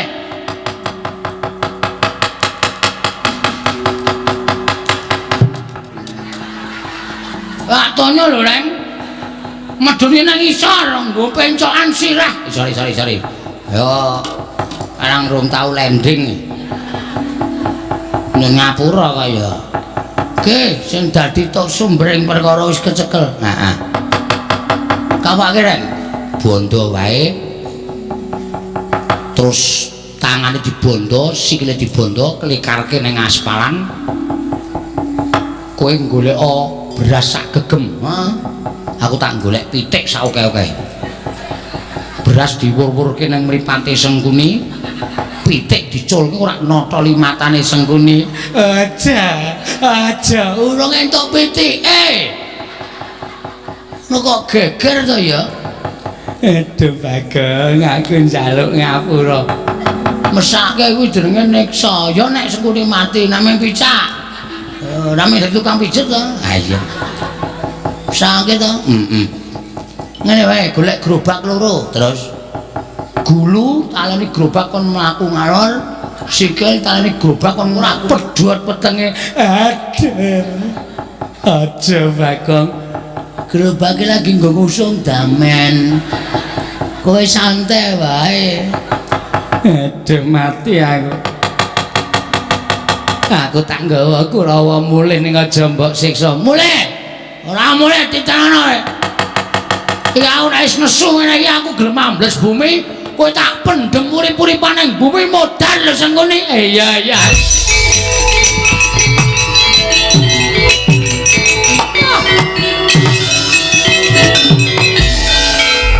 ngapa iki penditane iki aku pengen bayar karo bapakmu ayo aja ngeparangi karepe Begawan Durna aja ngeparangi karepe Begawan Durna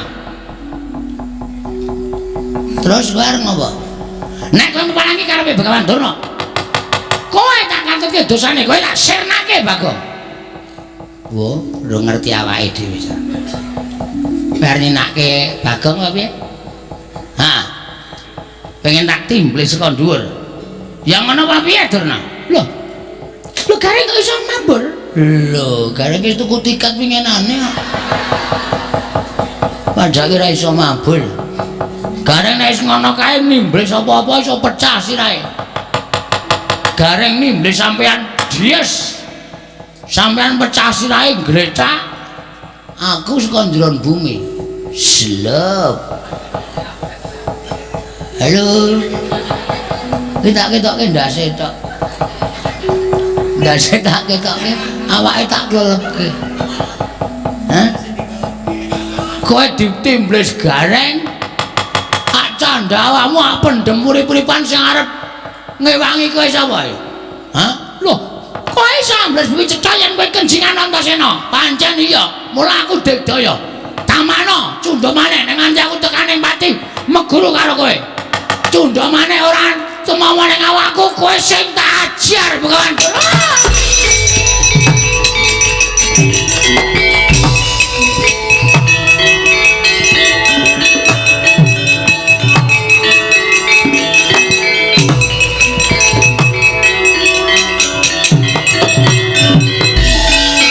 Suwun Den. Ya.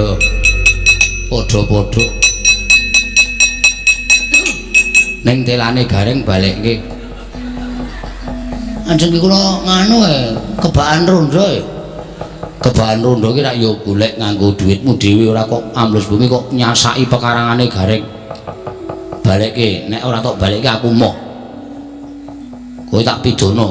Nggih, mengentuk sithik apa ning katok gedabel ngono kok. Karang kula leboke sak barang e. Gongnon. Kurawa wis mundur. Nggih, bapakmu kon tekan kene.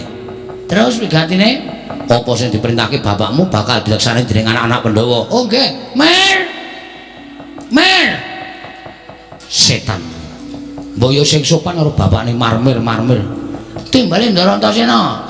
Nendi? Kae ning pelataran kae Ndragarkaca Ndaratarja sing arep tok jibah, tok wenehi tugas. Ana didhawuhi ngundak aku wong tuwa ora kene dono koso malah tenguk-tenguk.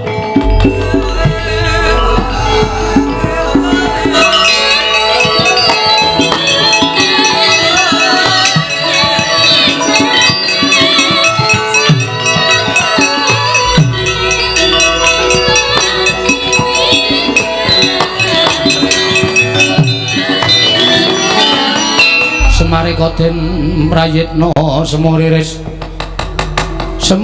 eka balik titiyane kandayane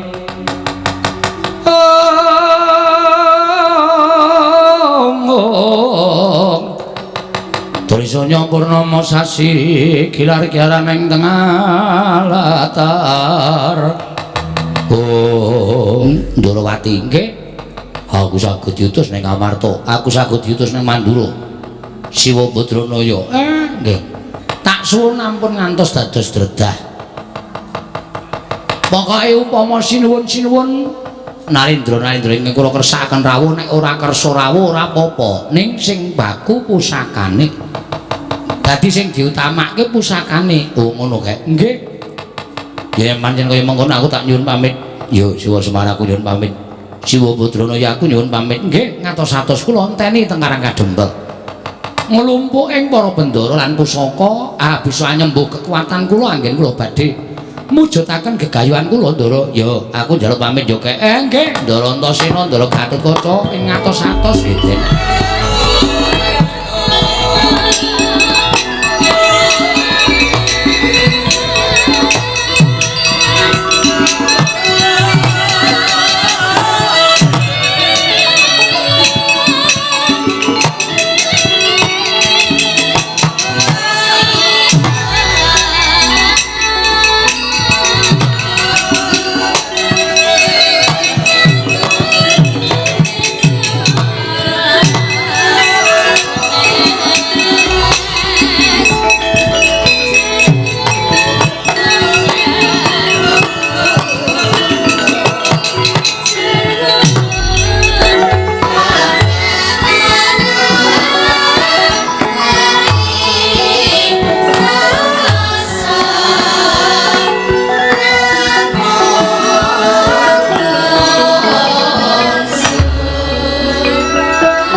Saning ku Bathara.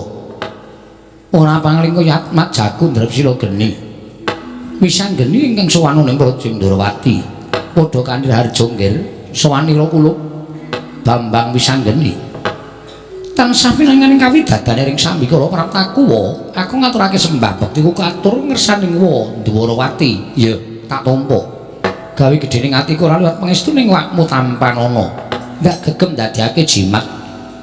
Antasena Atmat Jago Cabagus padha kanthi raja sak praptamu. Pangestune Siwa Ireng wilujeng ndereng Sambikala. Aku ngaturke bekti katur ya wa. Ya nggih tak tampa pangestuku tampanana. Anggir kekalih.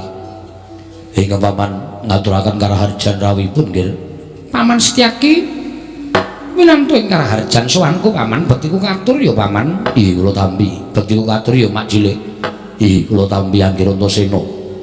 Dipun sekecaken anggenipun sami lenggah wonten ing datur ya Praja Ndrawati. Ya, mak cilik kaya wis ora kurang prayoga. Wisanggeni. Ana mari gawe apa dene sira sowan mongko tanpa tinimbalan. Mara gage matura, yen pancen sowanmu iki saka pribadimu dhewe, matur ingkang terwaca, nanging yen ana ingkang ngutus, sira diutus sapa kula? Uma Ireng. Atmat Jago Ndrapsila Geni kepiye? Sejatine Praptaku ning negara Ndrawati iki ora saka karepe Wisanggeni dhewe, nanging pancen aku ana ingkang ngutus. Sira kuluk diutus dening sapa? Aku diutus dening Kaki Badranaya, ya kakekne Semar. Wa mugi andadosna ing kawuningan yen to sejatine kakekne Semar mau banget dene menggalake marang negara Ngamarta. Ya kuwi negaraning pundhenku para Pandhawa. Mulih ento nganti ana wawan sithik wae tumrap negara Ngamarta, mesti kakekne Semar mbudidaya supaya mulihake negara Ngamarta kaya wingi uni. Ya, pancen kuwi kewajibaning Kakang Semar Badranaya. Lah, dina samengko cetha banget Kakang Semar dawuh kelawan Wisanggeni, kakekne Semar dawuh kelawan aku. Yen to wektu dina iki negara Ngamarta nedheng taman Pacoban. Akeh para kawula ingkang padha sinar marang kautaman, wekasan jejeking adil padha ditinggal. Pernataning hukum negara ora padha dipaelu, wekasan padha nggudel bingung, numbuk bentuk sakarepe dhewe. Mula kakekne Semar bakal duwe gawe ya kuwi mbangun kayangan dudu kok wujuding wangunan. Ingkang magrong-magrong, ingkang tanpa beda kaya wangunaning kayangan kuwi ora. Nanging pengen mujudake negara Ngamarta kuwi uriping para kawula embane kaya ning kayuwangan. Kebak ing katentreman, kebak ing karukunan lan kabungan, ora ana rasa cedha cinedha, ora ana rasa cacat cinacak lan ora ana rasa gejegan. Anane amung sarwa tentrem, suka raharja. Kepengin diwujudake ana ing negara Ngamarta. Nanging ana syarat sranane ya kuwi kudu nampa rawuhing pusaka Ndrawati ya iki winastan Sekar Wijaya Kesuma. Mulawa gandeng kakekne Semar kuwi piye wis keladuk yuswa. Mula tumrap wisan geni nyaguhi marang apa kang dadi dawuh kakekne Semar minangka duta saka Karangkadempel sowan marang Projeng Ndrawati. Ing wigati aku pengen nyuwun ngambil Sekar Wijaya Kusuma yen perlu Siwa Ndrawati ndak aturi rawuh ning Karangkadempel. Saperlu ngestreni marang kakekne Semar nggone bakal duwe gawe mau upama Siwa Ndrawati ora kersa tedhak dawuh kakekne Semar cetha lamun yen Siwa Ndrawati ora kersa rawuh ning Karangkadempel ing kudu rawuh pusaka Ndrawati Sekar Wijaya Kusuma wa ireng ing Ndrawati ing kemejot padoning Latinetra kocak ngundarandir idep nyomangolon saka wadanari romberaneng kose to lah kok dadi Semar pengen bangun kayangan kuwi apa pancen wis dibeto nganggo nareng keganep yen perkara Semar nggone bakal bangun negara Ngamarta kuwi pun wa sarujuk pun wa mathuk nanging ora usah nganggo tembung bangun kayangan sabab tan purunga lamun kapireng dening para Jawata Kakang Semar bakal nampa pidana saka para dewa mula kang saka kuwi wis anggeni yen to siji sira pengin nyuwun ngampil wujuding Sekar Wijaya Kusuma aku tak takon karo kowe Marga Wangsulana Sekar Wijaya Kusuma kuwi apa to kuwi pusaka kadiwatan kuwi pusakaning para Jawata ingkang diasta dening awakmu Ndrawati mula rasa ben wong diwenangake ngasta dening Sekar Wijaya Kusuma apa meneh amung drajating Kakang Semar Badranaya mula kang saka kuwi sing gedhe pangapuramu siji Sekar ora bakal tak paringake angka loro aku ora bakal prapta ning Karangkadempel mergo aku wegah yen to nganti klepetan dedusaning Kakang Semar gone bakal bangun kayangan mau cara wondene aku ingkang eksekusi lho tembungmu iki apa tegese aku sing tumandang karya nek Pakdhe ora maringake Sekar Wijaya Kusuma diboyong marang Karangkadempel tegese Pakdhe ora njurung marang kersaning kakekne Semar nggone bakal bangun kayangan negara Ngamarta tegese Pakdhe mentala marang kacintrakaning negara Ngamarta Pakdhe seneng yen to negara Ngamarta bakal rubuh merga kawulane padha nungsang kuwi anggo del bingung numbuk bentus sakarepe dhewe mula yen to nganti Pakdhe ngiklasake kaya ngono aku sing ora trima saiki ngene Pakdhe gelem nyumaring ngampil apa ora lho lah kok dadi kowe sugal ucapmu Antasena sugal wae sampeyan men disuwuni ngambil Sekar Wijaya Kusuma ora diparingake kok dadak nganggo tata krama aku ki wakmu Ndrawati wis ngerti apa kaya ngono kuwi wak abon sampeyan ki wakku Ndrawati nek sampeyan ngregani karo rembunge wis anggeni mesti maringake wujuding Sekar Wijaya Kusuma nek Siwa Ndrawati ora maringake rawe-rawe rantas malang-malang putung kosek to tembungmu ki kok nantang karo wakmu Ndrawati tembung rawe-rawe rantas malang-malang putung ki tegese kowe arep wani karo wakmu Ndrawati paripaksa kudu wani nek Siwa ora maringake ngampil aja takon dosa aku wani karo Siwa Ndrawati Pakdhe Kresna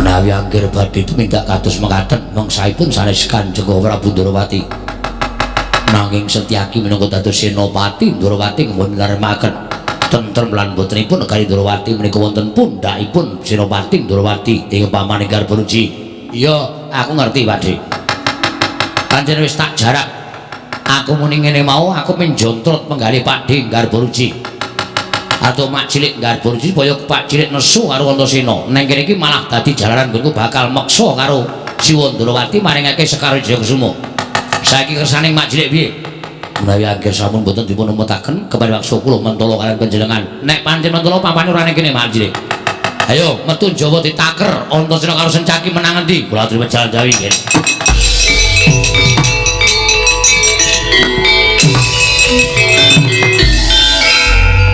kerewekan dadi grojokan gegoyon dadi tangisan mongko niate wakmu ora kaya ngono kuwi senggeni lah kok dadi kajangmu ngrandu gumbul ing ora bisa meper maramu bal-baling karepset aku memang manut karo Siwa Ndrawati yen manyen perkara iki arep digawe rame ya digawe rame nek digawe becik ya digawe becik nggih mengko mundhak dipoyoki dening para wong kang ora seneng kelawan Ndrawati Kakang Antasena ndakno Setyaki tak endhake Sekar Wijayakusuma mengko bakal tak petunge dhisik Wisanggeni. Iya kok ngestake dawuh.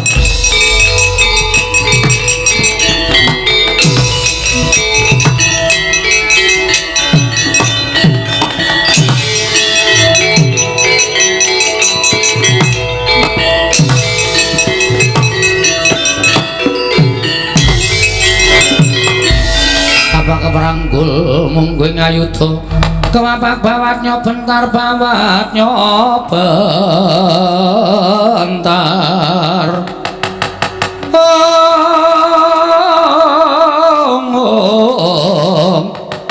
kewapak mungguing aloka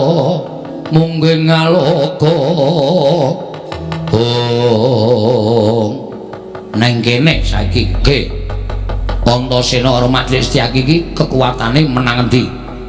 Janjanipun kula melas kalian panjenengan. Aja melas, Majelis aja melas. Wong isa depan-depan ngene iki aja nurut duwe rasa melas. Mengko ndane tumandang ora lahir batin. Ketokno kasudidianmu aku ya tak ngetoke kasudidianku. Babar pisan ditaker anak Werkudara karo Satya Garbarji iki menang sapa? Nggih. Ngendikanipun sampun kados ngaten. Panjenengan mriku ngendikanipun nyocok dhateng manahipun ingkang paman pancen tak sengaja Majelis. Nek ora ngono ndak ora dadi perang. Malah saiki diseksekke para kawula sanegara Ndarawati. Antasena karo Setyaki iki menang endi? Nuwun sampun pancen ora kena digawe becik. Yen ora kena digawe becik, njaluk pangapura yen pamanmu Garbarji Mentala karo kowe Antasena. Ayo panggal tayani Majelis Setyaki. Oh, iki mergane batimu. Kakang Antasena. Kakang Antasena jangan ngono.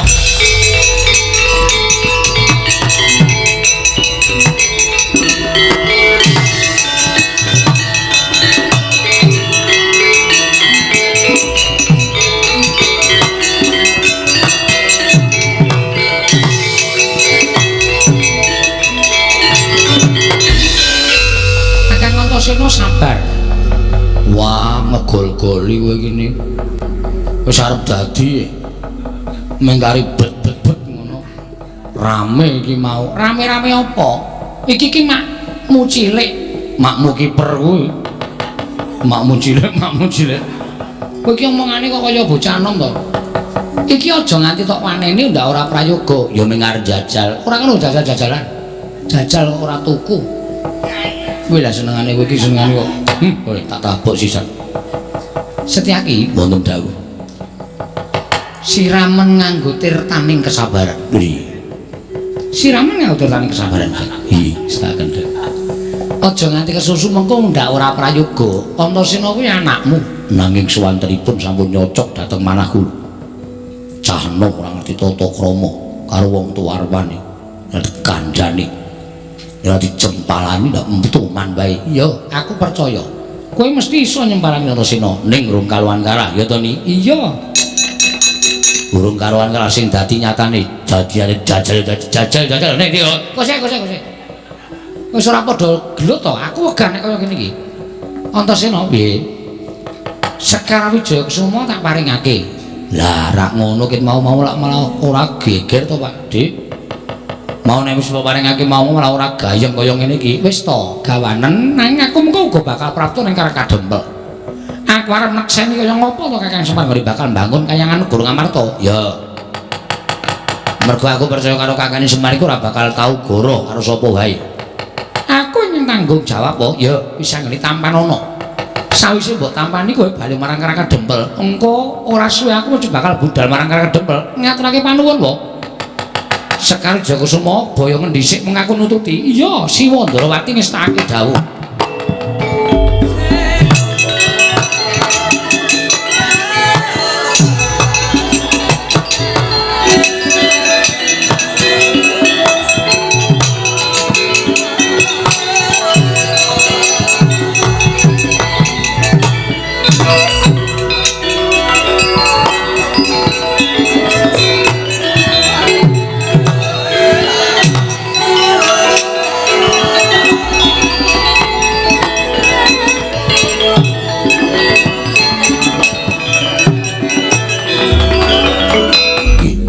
Reksanan Negara Ndarawati ya Dimas nggih nistakaken dawuh.